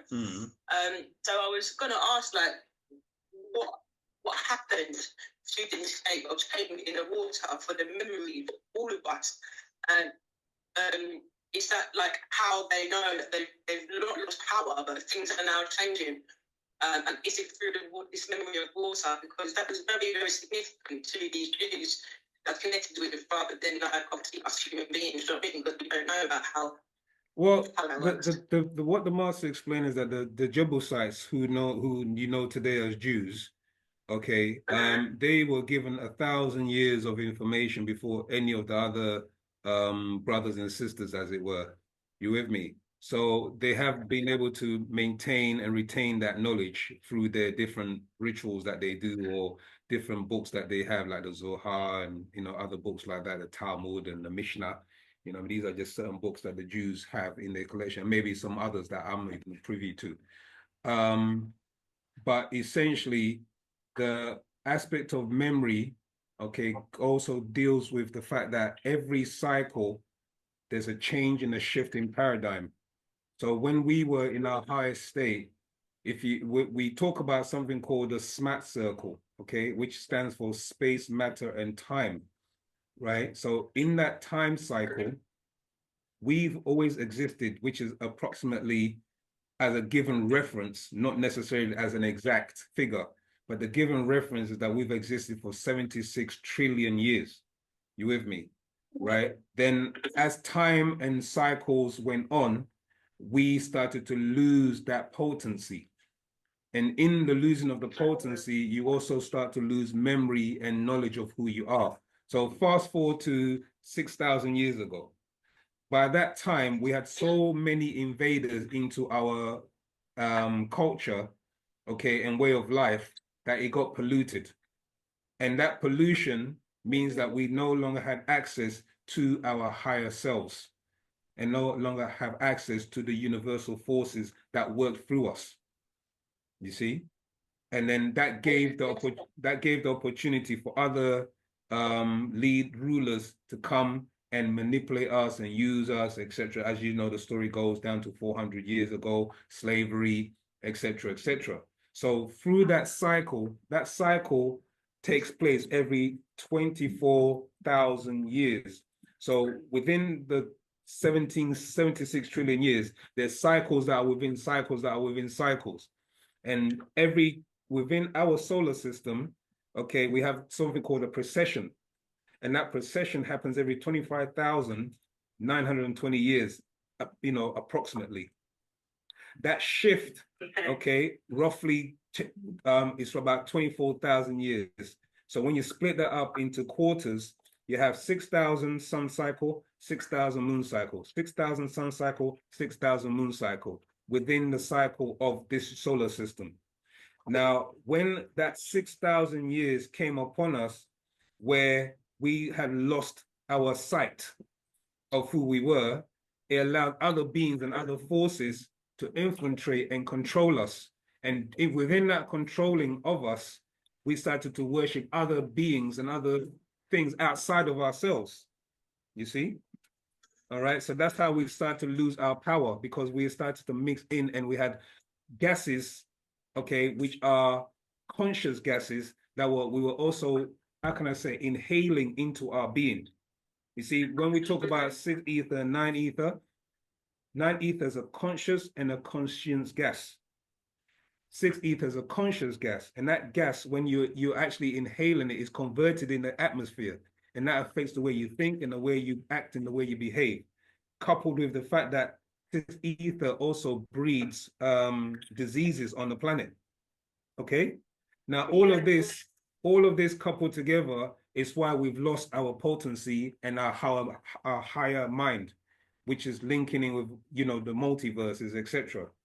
And now we're at a stage where the cycle has now done a revolution, okay, which is going back up on the right-hand side of the SMAT circle, which is going back up to the title, what you know in ancient Egypt as Atum, okay? And then from Atum, it goes into Atun, which is one of the higher forms of deities. And then from Atun to Amun, okay? And that time when the moon started to shift, it started going, that's when we started to lose and wane in power, okay? And that allowed others, forces, cultures, ways of life, thinking, modalities, all of these started to affect us. And we were then practicing those things that were no longer natural to us. You see what I'm saying? Okay, so that's how we started to lose our powers. And then eventually, as you said, the slave trade and all the other things happened. And essentially we lost everything, and now we have to regain it. And hence that's why a being has been sent, okay, is to renew our way of life. 100%. I absolutely love that. And when it comes to beings feeling the pain of my ancestors, but we need to not pay attention to that and embrace it and feel it and then transmute it, because it feels really quite heavy on us. Yeah, it's a lot. It's a lot of trauma. It's a lot of trauma. It is trauma. We've been traumatized, and a lot of us have had the the psychological effects that's happened to us, even to this day and time, where you see so many of our brothers and sisters, even just humanity in itself, just going literally insane. Do you know what I mean? There's a lot of insanity out there. And we were out today, and the amount of people that were just zoned out, like literally, or a lot of people that were just not in their right state of mind. I wouldn't say they were mad, but they were not in their right state of mind. You know what I mean? Walking around just zombified. Yeah. So this is taking place for so many different reasons. But essentially, when you're not with soul, soul is your consciousness. And if you lose soul, you no longer have consciousness. You can still exist because you have spirit. And spirit just deals with self, and it's like it's a survival mechanism, your spirit. It means it has to eat, it has to sleep, it has to do this. It does basically the physical things. That's what your spirit does. Your soul is more the emotional, conscious you, which deals with more about unity and love and coming together, etc., and thinking about the other person and showing empathy and those kind of things. You with me? Yeah, which some beings don't have. Some beings have actually lost that. And more of our people are losing that. Okay? Because they are actually, you see these churches and these religious schools, etc. What's happening is when they go to church, unbeknown to them, yeah, is that they are actually channeling their energy into certain frequencies which these beings are actually absorbing. That's what's happening. You got beings that are on certain levels of dimensions that actually feed off of your soul. Yeah. Yeah. And then you also do it unintentionally to your own self when we stay up late at night, or we go partying and we're taking some strong drinks or strong drugs, etc. That also weakens and depletes your soul. You see, so there's a lot of things that are happening in within us and externally, and this is why the information of Wu-Sabat is here. Is to clean you up. Yeah, it's to help you So go on. So basically, in theory, like you said, like even like drugs, alcohol, even if we're not consuming it, like we shouldn't really be around the environment of it or people who are doing it, like because they can channel that. Like in the environment, it's best not to be around.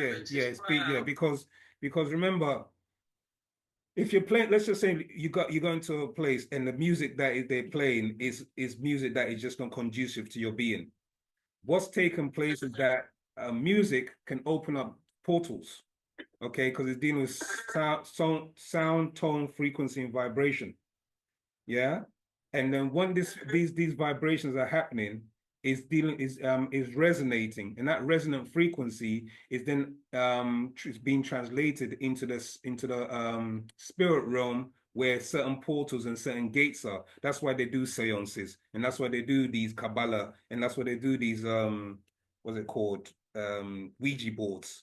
Yeah, it's because they know that dimension or that portal can be opened by way of certain tones and certain frequencies and certain vibrations. So yes, you're right. When you go into an environment where music is played that's not conducive, it's not just happening to you physically, but it's also opening up certain dimensions where beings can actually ride on the energy of the music.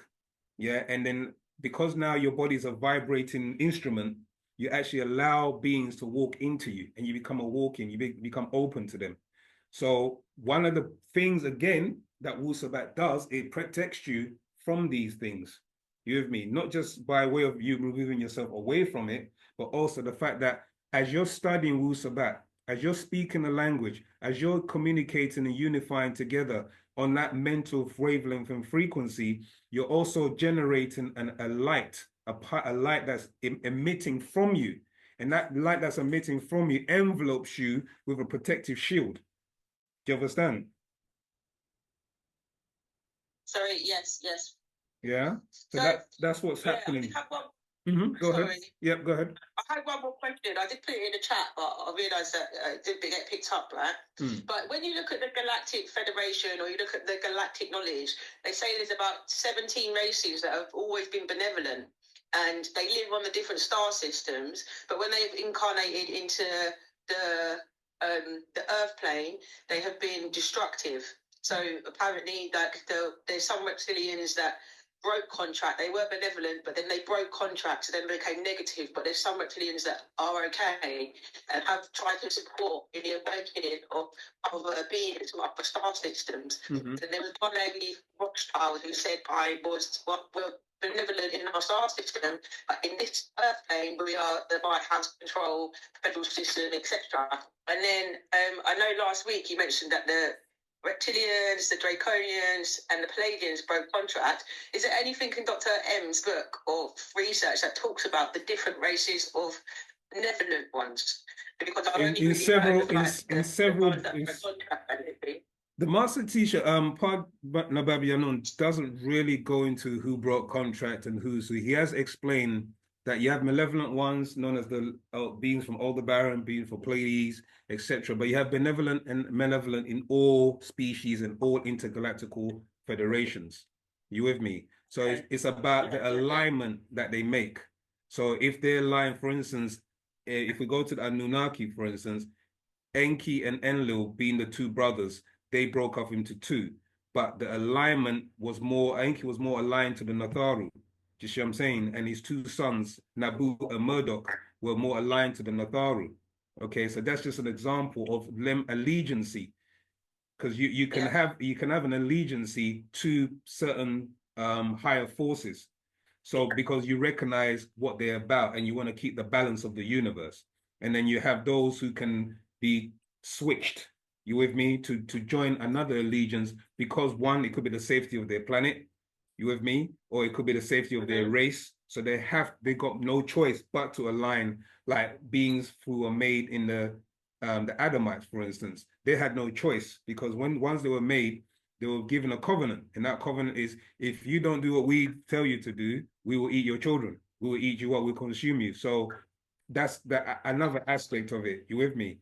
So sometimes you're done by coerciveness, or you do it by choice, where you align yourself with the higher forces because you know that those higher forces brings harmony to the universe. Okay? Love that. Thank you. Thanks so much. You're most welcome. Okay. Question on, okay, TBJ has a question. Robert.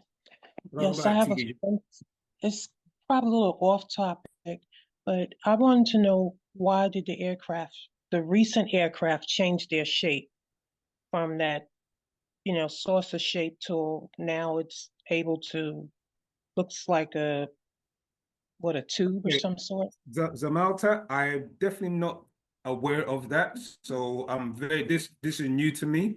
I haven't been watching too many aerial crafts or what they call UAPs recently. But what you're saying is new to me, so I won't be able to either comment or offer any explanation. Do you know anything about that? No. Oh, okay. Yeah. So unfortunately, I can maybe add, because as the frequency changes, our dimensional, how we see form also changes. And I know that some extraterrestrials, when our vibration is raised, they will show themselves more. That's true. So we may see different sort of galactic beings in their different spaceships, because they can now commune with the Earth plane because we've raised our frequency. But that's all I know about the galactic beings. Our frequency. When we raise our frequency, then they have access to, so that we can see more. That's right. That's absolutely correct, Case. But in the sense of how they do it, I have no idea. I don't know the technology that they're using, but yes, that's possible because, like, for instance, the example Master G gave, like in the 1950s, when they saw crafts over the White House, and then as they sent their ships or their crafts, their planes to try and intercept, then these crafts disappeared. So what they're doing is they're literally going interdimensionally and then popping back out again and popping back in interdimensionally. So they couldn't track them. There was no instrument at that time to be able to track any UAPs that were flying. But yes, they can travel interdimensionally, okay, or through stargates and many other forms that we are just beginning to touch on. Okay. And why do they seem to hang around the moon more, at least in my area, when it's a full moon? I honestly cannot give you an answer for that. Yeah, I honestly don't know regarding full moon or anything to do with that state, why you're seeing them over more areas. Whereabouts are you calling from? North Carolina. Okay. Yeah, I honestly don't know. I'll be guessing. Okay. There has been some research that said that the moon on the full moon is a lot more magnetic. That's where we have like the lunatic, for example. And I know the police force, the Metropolitan Police in England put more police on a full moon because it does create a magnetic pull within our soul being. So I think with full moons, it's a very magnetic force. And if these spaceships or whatever you call them crafts, they use electromagnetic frequency, most of they use the magnetic force to travel. So that's all I can share that I know. Okay, thank you for sharing that. Sir. Yes, Yomi, and I see you in class. Yeah. Yes, go on. So, I want to know, according to the master teacher and to our creation stories, who exactly is God or the creator? I know there's different gods. I know I understand from what I've learned in Wu-Sabat, but who exactly is the creator according to master teacher? Your mother. Your mother is God. Because, and you can easily look at that because your mother represents the universe. I don't know why I'm getting echo. Could you mute your mic? Maybe your mic needs to be muted while I speak. Yeah, you be able to hear me still. If you might mute your mic. Yeah, mute your mic though. I think it's getting feedback. Yeah. Okay, can you still just if you hear me, just unmute your back and say you can hear me, and then we mute back. Okay, great. Yeah, so what it is, right, is that you do have what was the question? Yeah, the God. Right. So your creator is first and foremost, as it's been explained, you have a personal and an impersonal. Okay. So your impersonal creator will be the forces of the universe, nine ether, which grew you in your original state. You with me? That's your impersonal creator. Your personal creator will be your mother and your father. They are your personal creators. You with me? Because what you have to first understand, or I'm sure you do for your research, is that the word create is the word grow. So you have to bear that in mind first. So one thing that we know the universe grows things. You with me? And the female is a replica of the universe because she has all the same similarities of universe. You know, she grows and then births and then also replenishes. You with me? By way of her menstruation cycle. So she has a lot of things that represent the universe. That's why she's goddess, because she actually does and operate things just how the universe operates, where she gives birth to sons and daughters, just like the sun or the universe gives birth to suns and the suns give birth to planets. Okay, so your impersonal creator is Papa Ut or nine ether. And then you have your personal creator, which is your mother who grew you for 9 months in her womb, with me, and then fed you, breastfed you, raised you, clothed you, etc. Because ultimately, what is God? God is a person that cares and looks after you. You know what I mean? And gives you guidance. Well, your mother does all that, and so does your father if they two are together and they raise you. Yeah, so you're being raised by your two personal gods, and then you have your impersonal gods, nine ether forces that also guide and control you if you are in tune and in linked with them. Otherwise, if you're not in tune and linked with them, then you're limited. And you're also limited if you're not in tune with your mother and your father, because you don't have that right guidance that we should naturally have. Okay, so I hope that makes sense. Now, if you want to go to the biblical...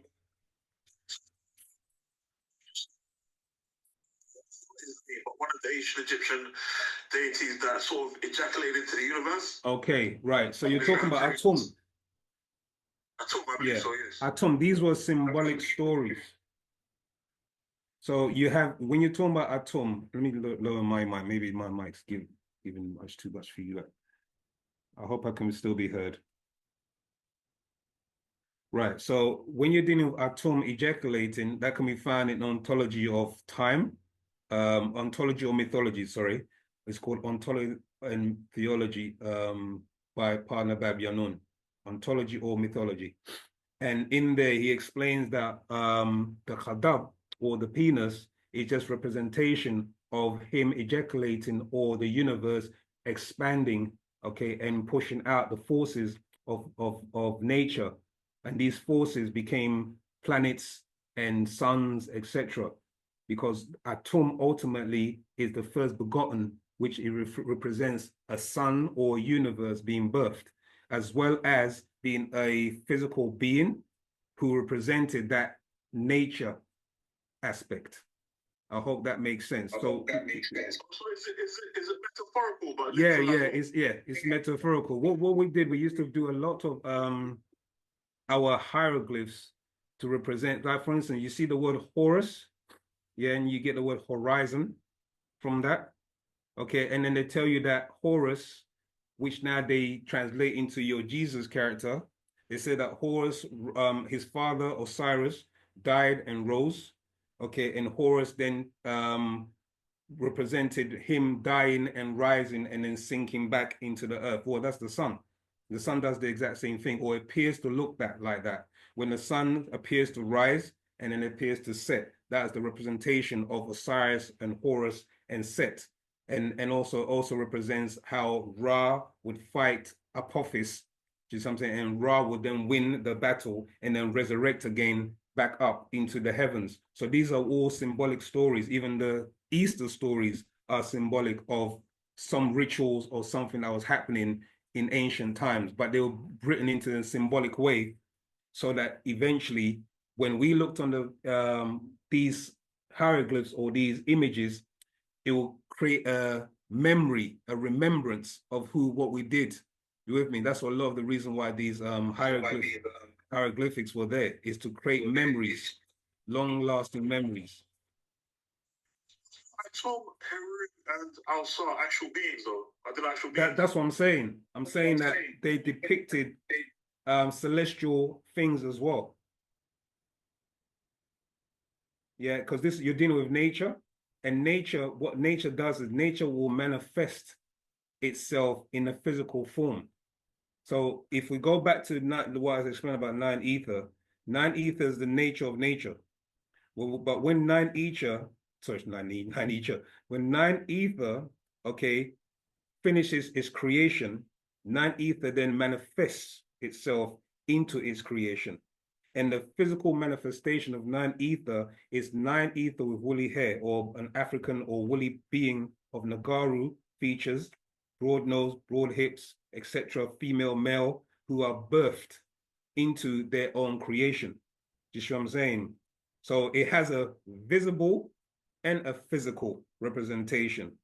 You have nine ether, the sun, and you also have nine ether, its children, which are us.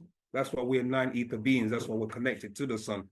So the sun birthed these planets, and at the same time, it also birthed us in our original pristine state. Do you follow? That makes sense. That makes sense. Does anyone follow here? Or am I losing anybody here? Okay. I have a question. So who created the universe? So who created nine ether? Because it couldn't have just appeared randomly. No, it always existed. Nine ether has always existed. So there's no creator behind nine ether? No. Your ultimate creator will be Papa Ot. Because it's always existed. How did he create it? It's not a he. Nine ether is not a he. How did she create it? Nine ether is not a he or she. Nine ether creates all things. It's all.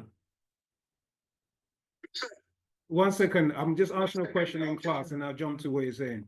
I'm trying to understand how nine ether just came into existence. That's all. It's always existed. Can I add then?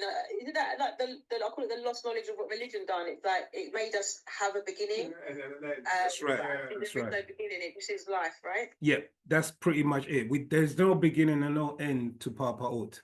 It's always existed, and from the Papa Ot, all the different formulas that you know as existence. Do you see what I'm saying? Come through, i.e., the suns, the formulas, the quantum realm, like quarks, biops, zeals, atoms, just saying, to molecules, to DNA, to cells, to organs, to body, etc. All come from Papa Ot. You can't take from the all, and you can't add to all because it's always existed. Okay, so our journey is going back into that. Exactly. That's our journey. Our journey is to go. That's what Patarak means, the way. Patarak is the way to your true original existence. Because once you enter into that, you're no longer physical, body, flesh, your mind. And that's what Patarak is mind. So there's no origin to the mind. No, mind's always existed. Mind creates, mind grows. That's what mind does. That's why when I say to you, think of a chair, what are you doing? Right, but where's it coming from? Yeah. Right, your mind. Your mind's always existed. You're just pulling from that.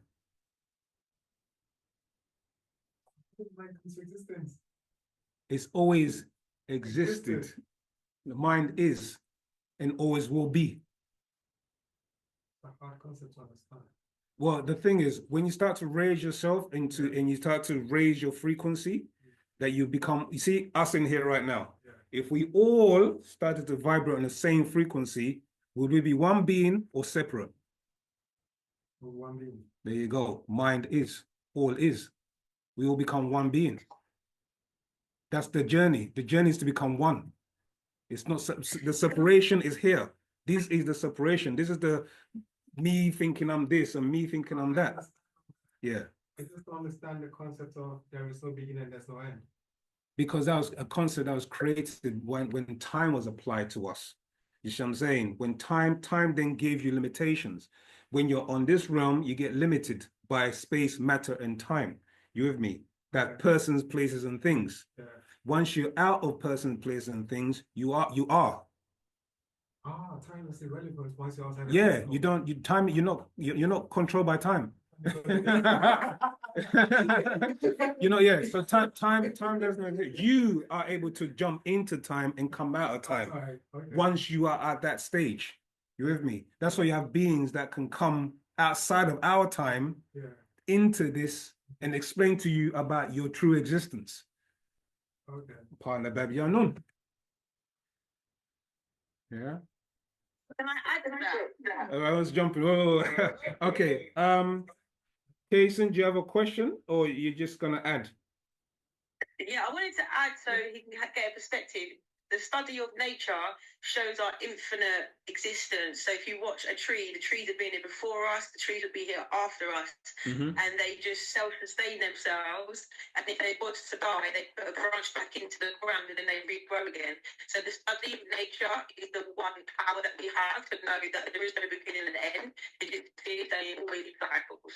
Yeah, it's literally cycles, but those cycles within cycles exist within Pa'ut. You with me? But these represent the fact that, like you said, infinity. Yeah, we are infinite beings. Yeah, this is what Partner Yaanuwn is trying to get us to understand, that you're not flesh, you're not a physical being, you're an etheric being. But what's happened is you've incarnated into a body for a limited time, which you call life. You with me? But the true existence of life is that you are your mind. That's what you are. So how did the mind come to existence? Sorry? It just was. It just was. Because you're not individual in mind. You're one. Yeah. I Yeah. all of it. It Yeah. just, You said, do you do the affirmation? Pa'ut? You do the chant? Okay, no, that's all right. It's not testing you. I mean, I love it all, and all love is in me. I'm part of all, and all is part of me. I'm one with all. All is one with me. I can succeed as part of all and fail as an individual. Yeah? I can be all that I wish to be in all, as long as my wishes stay in all. I'm never alone, or I'm never by myself. All is, I am. I get that. That's it. Okay. This is off topic. Yeah. Somebody once told me, don't ask me who the person is, that the all is a mental state of the creator. So we are all Yeah, in the all. in the mental state of the creator. Yeah, the all, not all. Okay, the all is a mental state of the creator. Yeah. So we are in a state of someone's mental. That's right. Our ancestors. That's what I'm trying to find out. That's what you want to understand. Yeah, our ancestors. We're linked to them. but they're linked to Paut. They recognize all. They are in all. They're not existing in. Okay. When you go into the realm of quantum physics, right? An atom who meets another atom thinks they're all. If you pick up an ocean of water, yeah, is that bottle of water still an ocean? It was part of the ocean. Right, part of all. Yeah. But in its own individuality, it's also all. Why? Why? Because there's microbes that live in that thinking that's all that they live in. You see what I'm saying? You pour it back in, it becomes part of all. Yeah? And that's what the ocean of where we come from is what we are, because we created this universe, we created by mind, and then we incarnated, manifested in flesh. But what happened? We got stuck here. Oh, we fell in love with our We fell in love with our creation. And then from that cycle where we were able to do the tasks and then go back to our original state, we started to lose that. And then we fell in love, and then we created children, which became the hermaphrodites originally. And then from the hermaphrodites, that produced then the seeds of male and female. You see what I'm saying? And then even conjoined twins. And from all of that, it's in, do you want me to read it to you? No. Okay. Yeah. And then from conjoined twins, the birth separation happened, where you get X and Y chromosomes. You see? And then you have gender, male and female. You see? But within all of that, when you look within have you watched the movie Inner Space? Look, go and watch the movie Inner Space, where this guy has to go into the body, okay, of another individual to find something. But within that, it was a whole new world to him. Even, fast forward to Marvel, Ant-Man, he goes into the quantum realm. You see what I'm saying? Yeah, within that is a world within a world within a world. So you're constantly within a world in different dimensional states and densities. But it's all in all. At the end of the day, we're still part of the all. Yeah. It always will be. It always will be, and it will never end. And it's just constantly expanding. And that's why your mind, this is why he's taken us to that level. Because once your mind expands to the point where you are one with all, yeah, you no longer be an individual. Because you know what happens when you move into the realms of the Etherians? Your thoughts can be heard. And this is why they don't want anyone to go into that realm if you're not cleansed. Because if you think a negative thought, what happens when you think about a thought in this realm? If you want to do... When you say thoughts can be heard, you mean everybody here can hear my thoughts? Yes. Can feel your thoughts, hear your thoughts, taste your thoughts, etc. And that manifests in those realms. So if you thought an evil thought, it will manifest in that realm and it will affect them. That's why they don't want anybody just coming into Risk and Yaanuwn and those places, because you have to be cleansed. And this is why he's transforming us slowly. Yeah. But how? I mean, look, in this realm, man, I have to do 720. There's evil sides to me. And I'm facing evil every day. If I walk out the door, I'll face evil. And I'm supposed to stay positive in the face of the evil, so for the end of this lifetime. Do you trust in your ancestors? Yeah. You do? Yeah. You honestly trust in them? There's no test. You trust in them. Again, back to the affirmation. Words are powerful when they're applied with intention. Yeah? Gayorni, Hafudnia, protect me. Ancestors, protect me. That's one of our prayers in the affirmation. You say that with intention and the power behind it, you're creating an auric field around you, and you're sending those light wave energies to your ancestors in those realms who protect you. Do you understand? Yeah. But it's by your sincerity, your intention. You with me? That you do it. Because if you do it half-heartedly, it won't work. You with me? It has to be on and sometimes, look, I'm gonna stand and be all honest. Sometimes I'm beat, I'm tired, and I want to do the chant. You know what? I'm tired. Yeah, but it's not religion.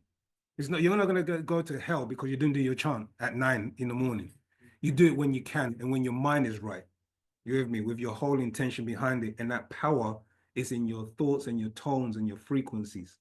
Because then you start to vibrate and gyrate and resonate in that frequency. Does that make sense? Yeah. Do the chance. Do the chance. Call on your ancestors. Make that phone call. Make that phone call. Yeah. All right. Yeah, the questions, Samantha? Yes. Okay. Oh, and then there's Kobe and Henrik, right? Oh, right, okay. So I'm myself and my sister was talking about you know, many like African countries now are now calling for people in the diaspora to come home. We've got a few countries saying come home. Ibram Traore, Ghana's been doing it. Yeah. And certain others. So the sister reminded me that of a time when the slaves that had been taken to the Americas, as well as the to the Americas, when they returned. So you had those that returned and went back to Liberia. Yeah. You had some that turned from South America and went back to Benin and Togo. But what happened was because of mixing, they came back with a mentality that they're gonna now enslave the indigenous that were there, or they thought they were nicer and better than the ones that were there. So my question would be, what I know that Wu-Sabat and us applying what Wu-Sabat in the Pataraks will tell us will help change that mindset. Yeah. But what would you say to, what would your take be on that happening? Or, you know, because if we're going to be calling people back to go back to the homeland, we don't want that happening. So the solution is Wu-Sabat.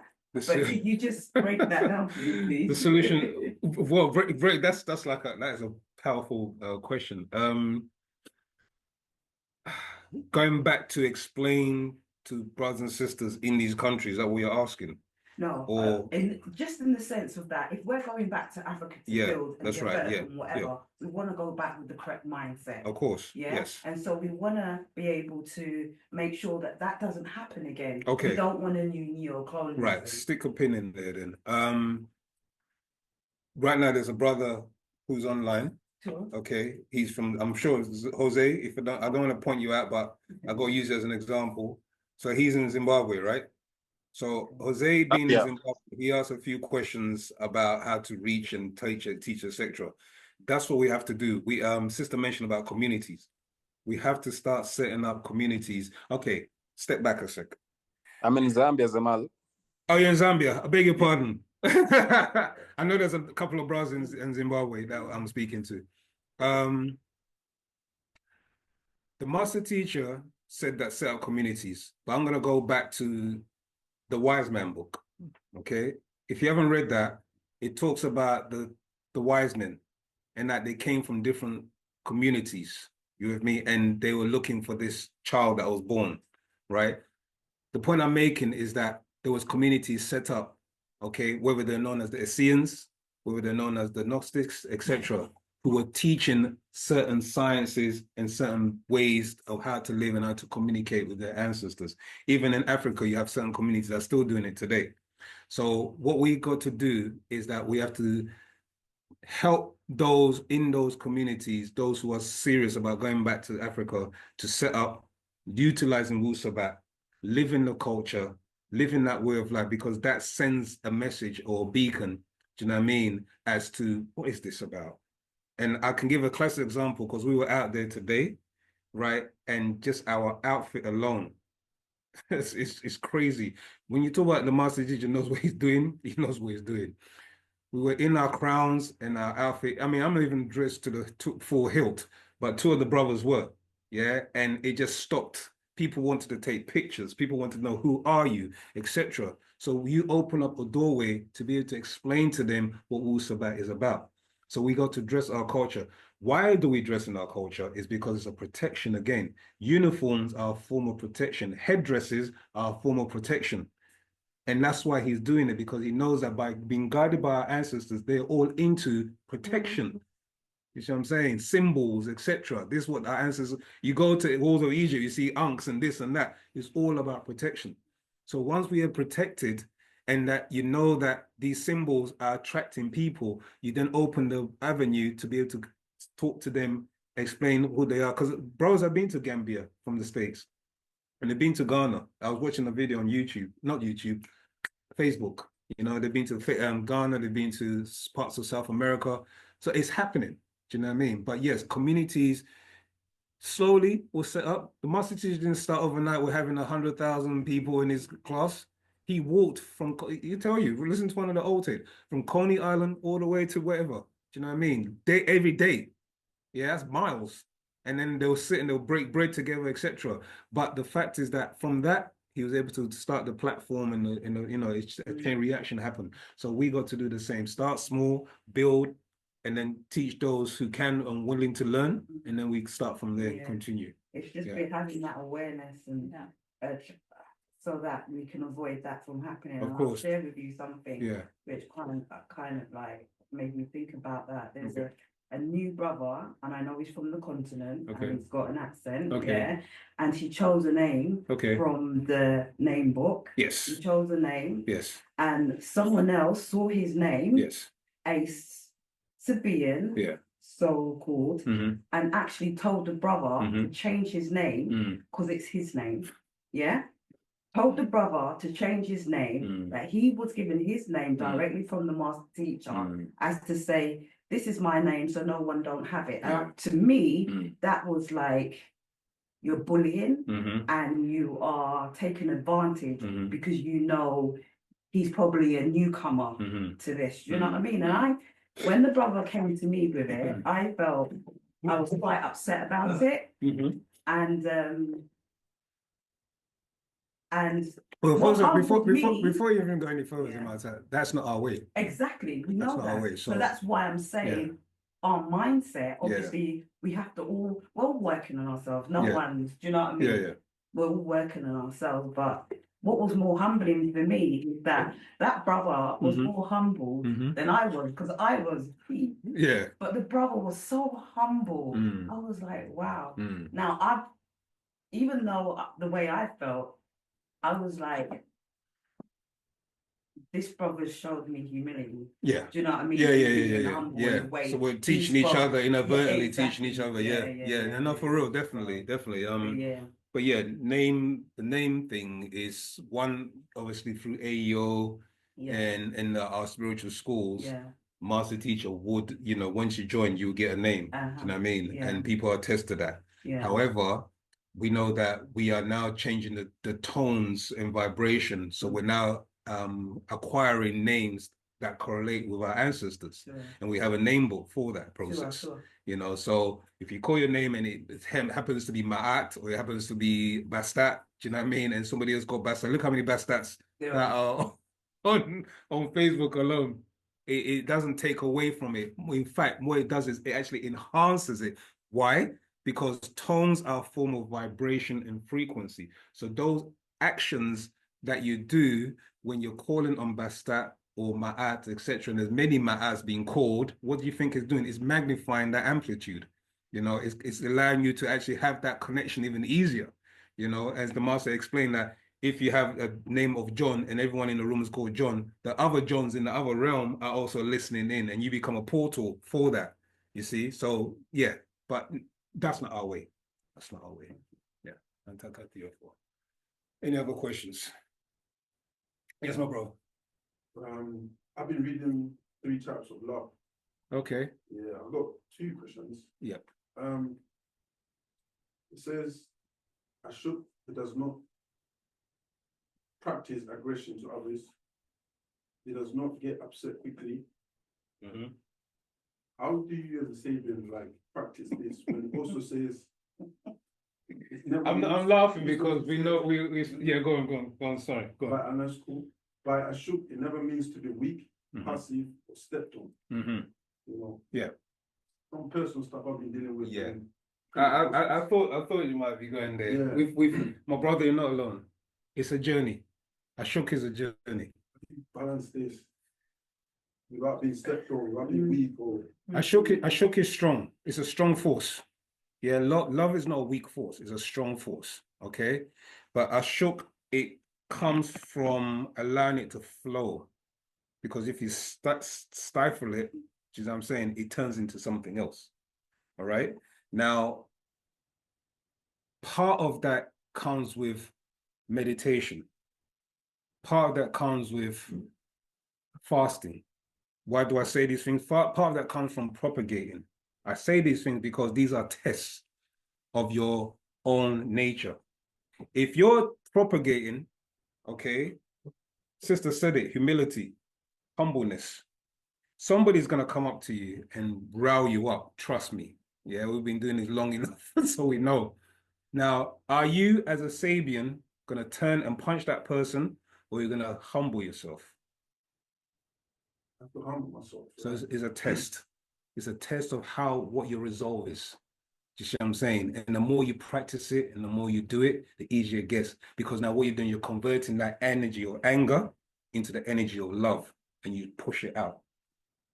I'll give you an example. Yes. Imagine someone owes you money. Yes. You ask that person for your money back. Yeah. And they pull a knife in you. They tell you they're not going to give it to you. They pull a knife in you. Okay. Then Ashok is not weak.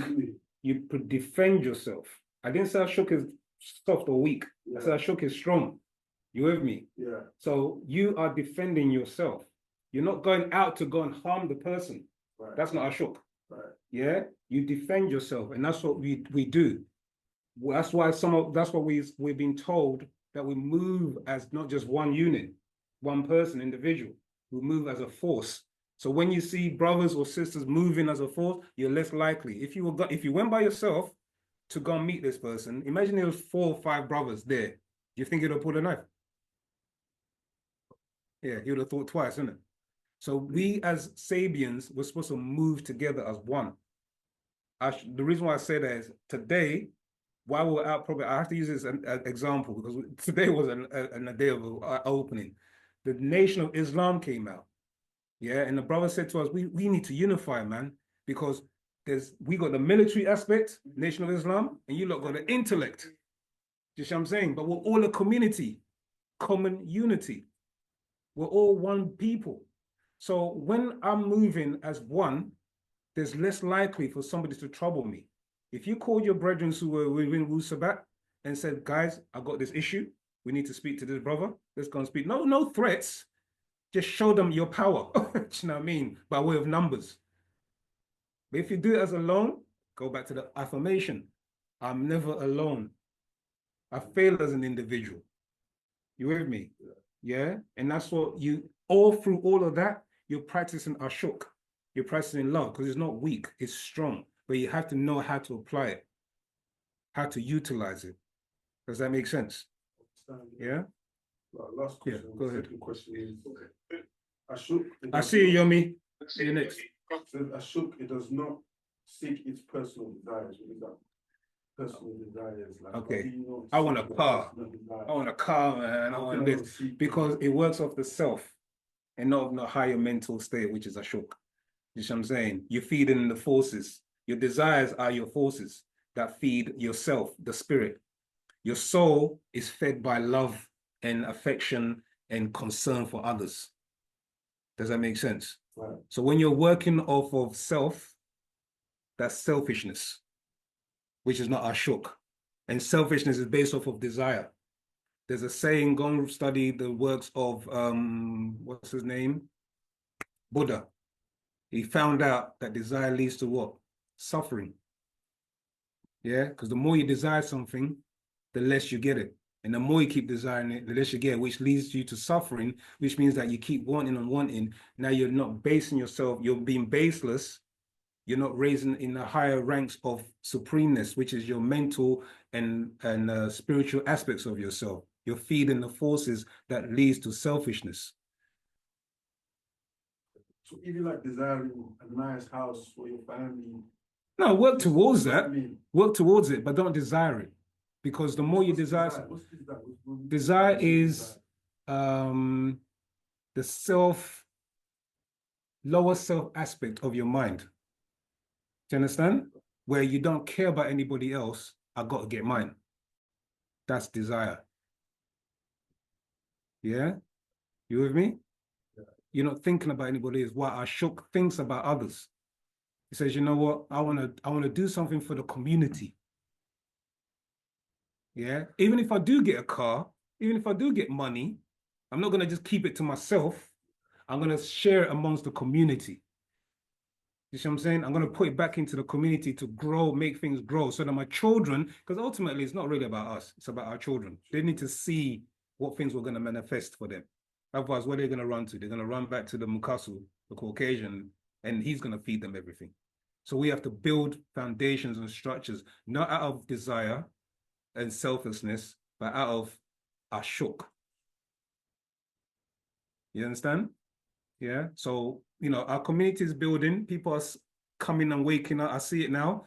You know, we're seeing on different platforms around the world. It's happening. But you got to get involved. Back to the title. Now that you're awake, you must awake others. Yeah. All right. I got how many minutes? Last 5 minutes. Okay. So I did have Yomi. He's been waiting. Yomi, go ahead. And then last one will be you. I mean, the Nation of Islam, yeah? Mm.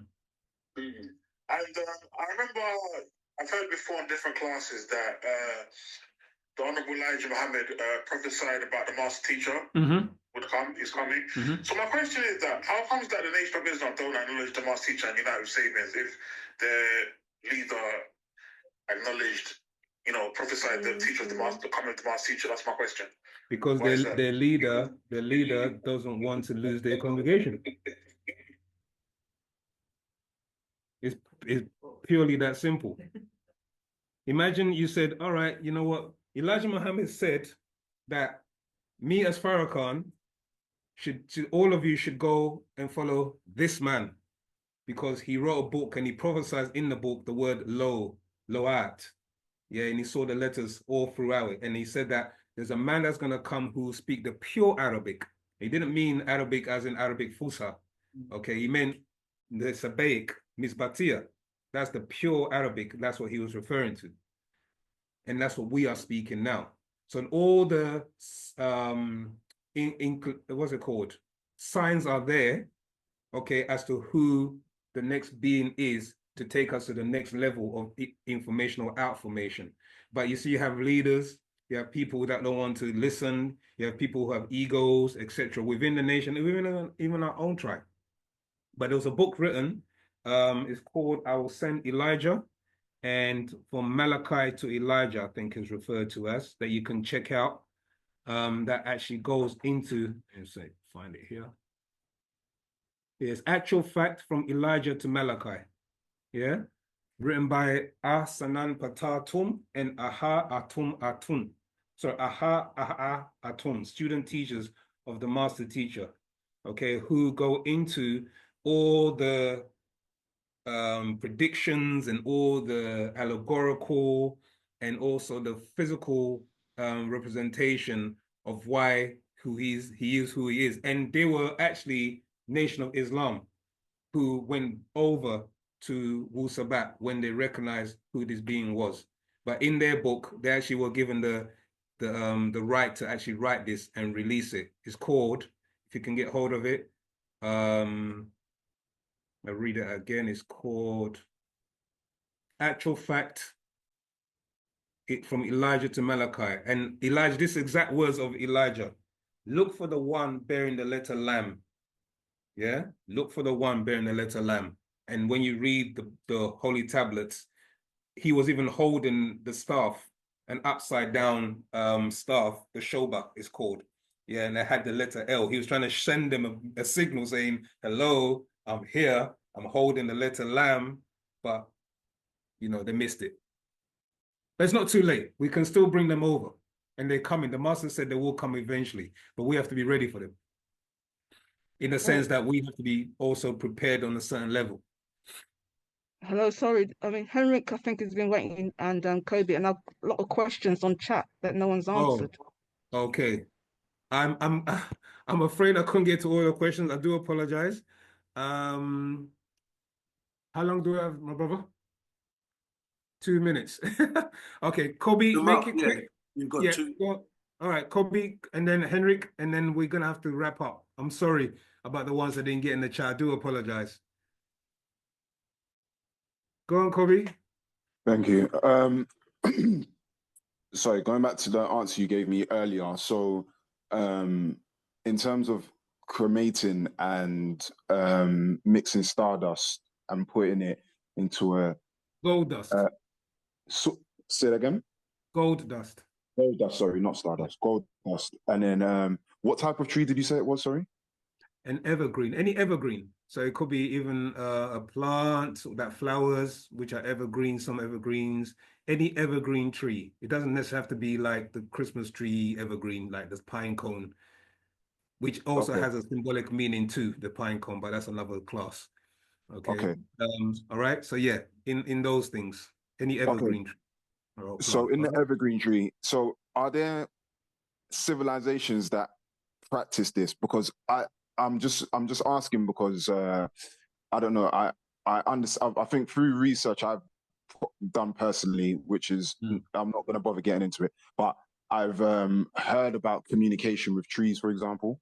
So is this are those trees from civilizations who have done that previously, or do trees hold that energy anyway? That's a very good question. I honestly don't know if other civilizations have done those practices, but this is the information that Partner Yaanuwn has given us through the updates. Okay. So it's quite possible, but he hasn't broken it down. He has talked about the Anunnaki who use the evergreen tree, the pine cone, as a formula for them to rejuvenate themselves. He's explained that. Okay. Okay. Okay. All right. Thank you. Who's next? Henrik. Henrik, Rahubat, tell us about that for helping her. Yes, Henrik, you have a question? Hello. Yes, brother. Can you hear me? I can hear you loud and clear. Can you hear me? Yep. Oh, thank you. Yes, brother. The first question the brother was asking was the sleeping and the chanting. And this week, I had a dream, and I woke up, and the first thing I did was I took on the chant, and it was 3:11 minutes past 3 in the morning. And in the dream, I don't want you to explain the dream. I know I heard multiple times that dream is more personal. Yes. But when I woke up in this dream, it was not really nice as well, and they wanted to take me, and then I said no, and I just woke up, and my first thing was I just took out my phone, and I was just not to down be the rude, chanting. What was your questions? The chanting.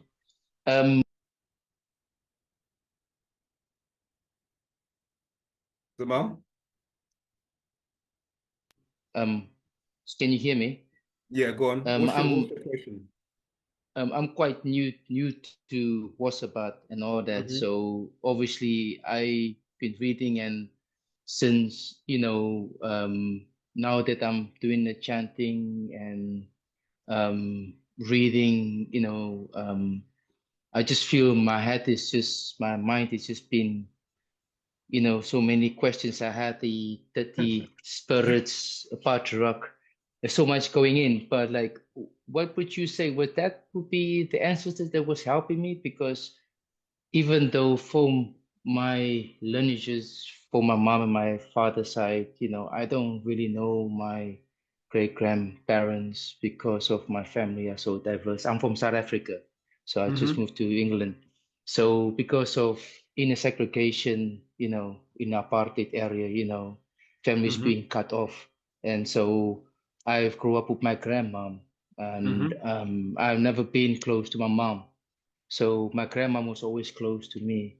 And it's just been really a big battle for me. And I always wanted to, and I just thought, I don't know how to question this, how to answer the question. But you don't have to pose the question, yeah? Yes. What would you say that that was one of my ancestors that was helping me, and in the dream, and I just feel now there's a lot of attacks now in my personal life as well. Sorry, let me just interject. Partner Yaanuwn explained like this: when 9 ether forces come to you by way of reading Patarak, etc., and now you're open to the 9 ether forces. 6 ether forces have to go, but there's going to be a struggle. They're going to fight Yes. within your being or to influence your mind. You with me? And sometimes Yes. you get vivid dreams, nightmares, etc., because 6 ether forces are trying to hold on, and to 9 ether forces replaces them. Yeah. Yes. So you may have some very lucid dreams, vivid dreams, etc. But those dreams, like you said, even if they weren't dreams or you woke up, etc., and they seem real, I won't be able to. I'm not in the position, and I'm not part of Nabab Yaanuwn who will be able to explain that to you. All I can say is that 9 ether forces, when they come in and it's remove 6 ether forces, there's going to be a struggle. There's going to be a backward and forward polarity going on. Do you know what I mean? Some are going to try to assert their position, and you find it very hard to. You might even start doing things that you don't normally necessarily do. You with me? Just because they're fighting to stay there. Yeah, Yes, but all I can say to you is take your time, do your chanting, do your meditating, do all these precepts that the master teacher has given us, and then eventually you will be able to be the one that will be in control. Yeah, because ultimately you have to hear that one voice. And that one voice, most of the time, 9 ether forces won't tell you to do negative things anyway. Yes, yes. They'll advise you or guide you to do positive things. Yes, because I mean, now that, you know, I've changed so much, I stopped smoking, drinking. I have during the week, I have now I just eat 1 meal a day during the week, so I don't eat meat anymore. So now I just eat more vegetables, and you know, I never thought I would not eat meat. I'm gonna cut you, Zamal, because we time, and I'm very I know the time. Yes, yes, yes. So you can, if you are in class next week and you can join us, pose your question then, or if you're on the OSM channel, you can pose your questions in there, and hopefully one of myself or any of the brothers can attend to that and answer it. But yeah, we are literally out of time. And I appreciate it. Thank you so much. Other, you know, far out of London, etc. So yeah, but yeah, sorry if I didn't get to. I really apologize, because it's a lot when you're up here teaching to try to catch everybody. Maybe we might have to, if anyone's on OSM and can go onto the OSM platform and ask your questions there, then please do. We have question answer classes every Saturday. I'm not sure who our next teacher is going to be. Unless Haptui, you know, I can't remember off the top of my head. Thank who the you. next teacher is going to be. But if Haptui could announce it or knows it, then he can. What else? Have I announced anything? We have our Ashashtat Habablal, which is our celebration, and we encourage everybody to come to that, because that's us embracing our culture and practicing it. It replaces Easter, and it tells you the true original story. We explain the true original story of how Easter came about and who the beings were, etc. So, you know, and also it's really for the children, because the children, that's when they get to experience their culture and see us in our regalia, etc. So if you can make that, that's on the 13th of April. 13th of April, yeah, 13th of April. Again,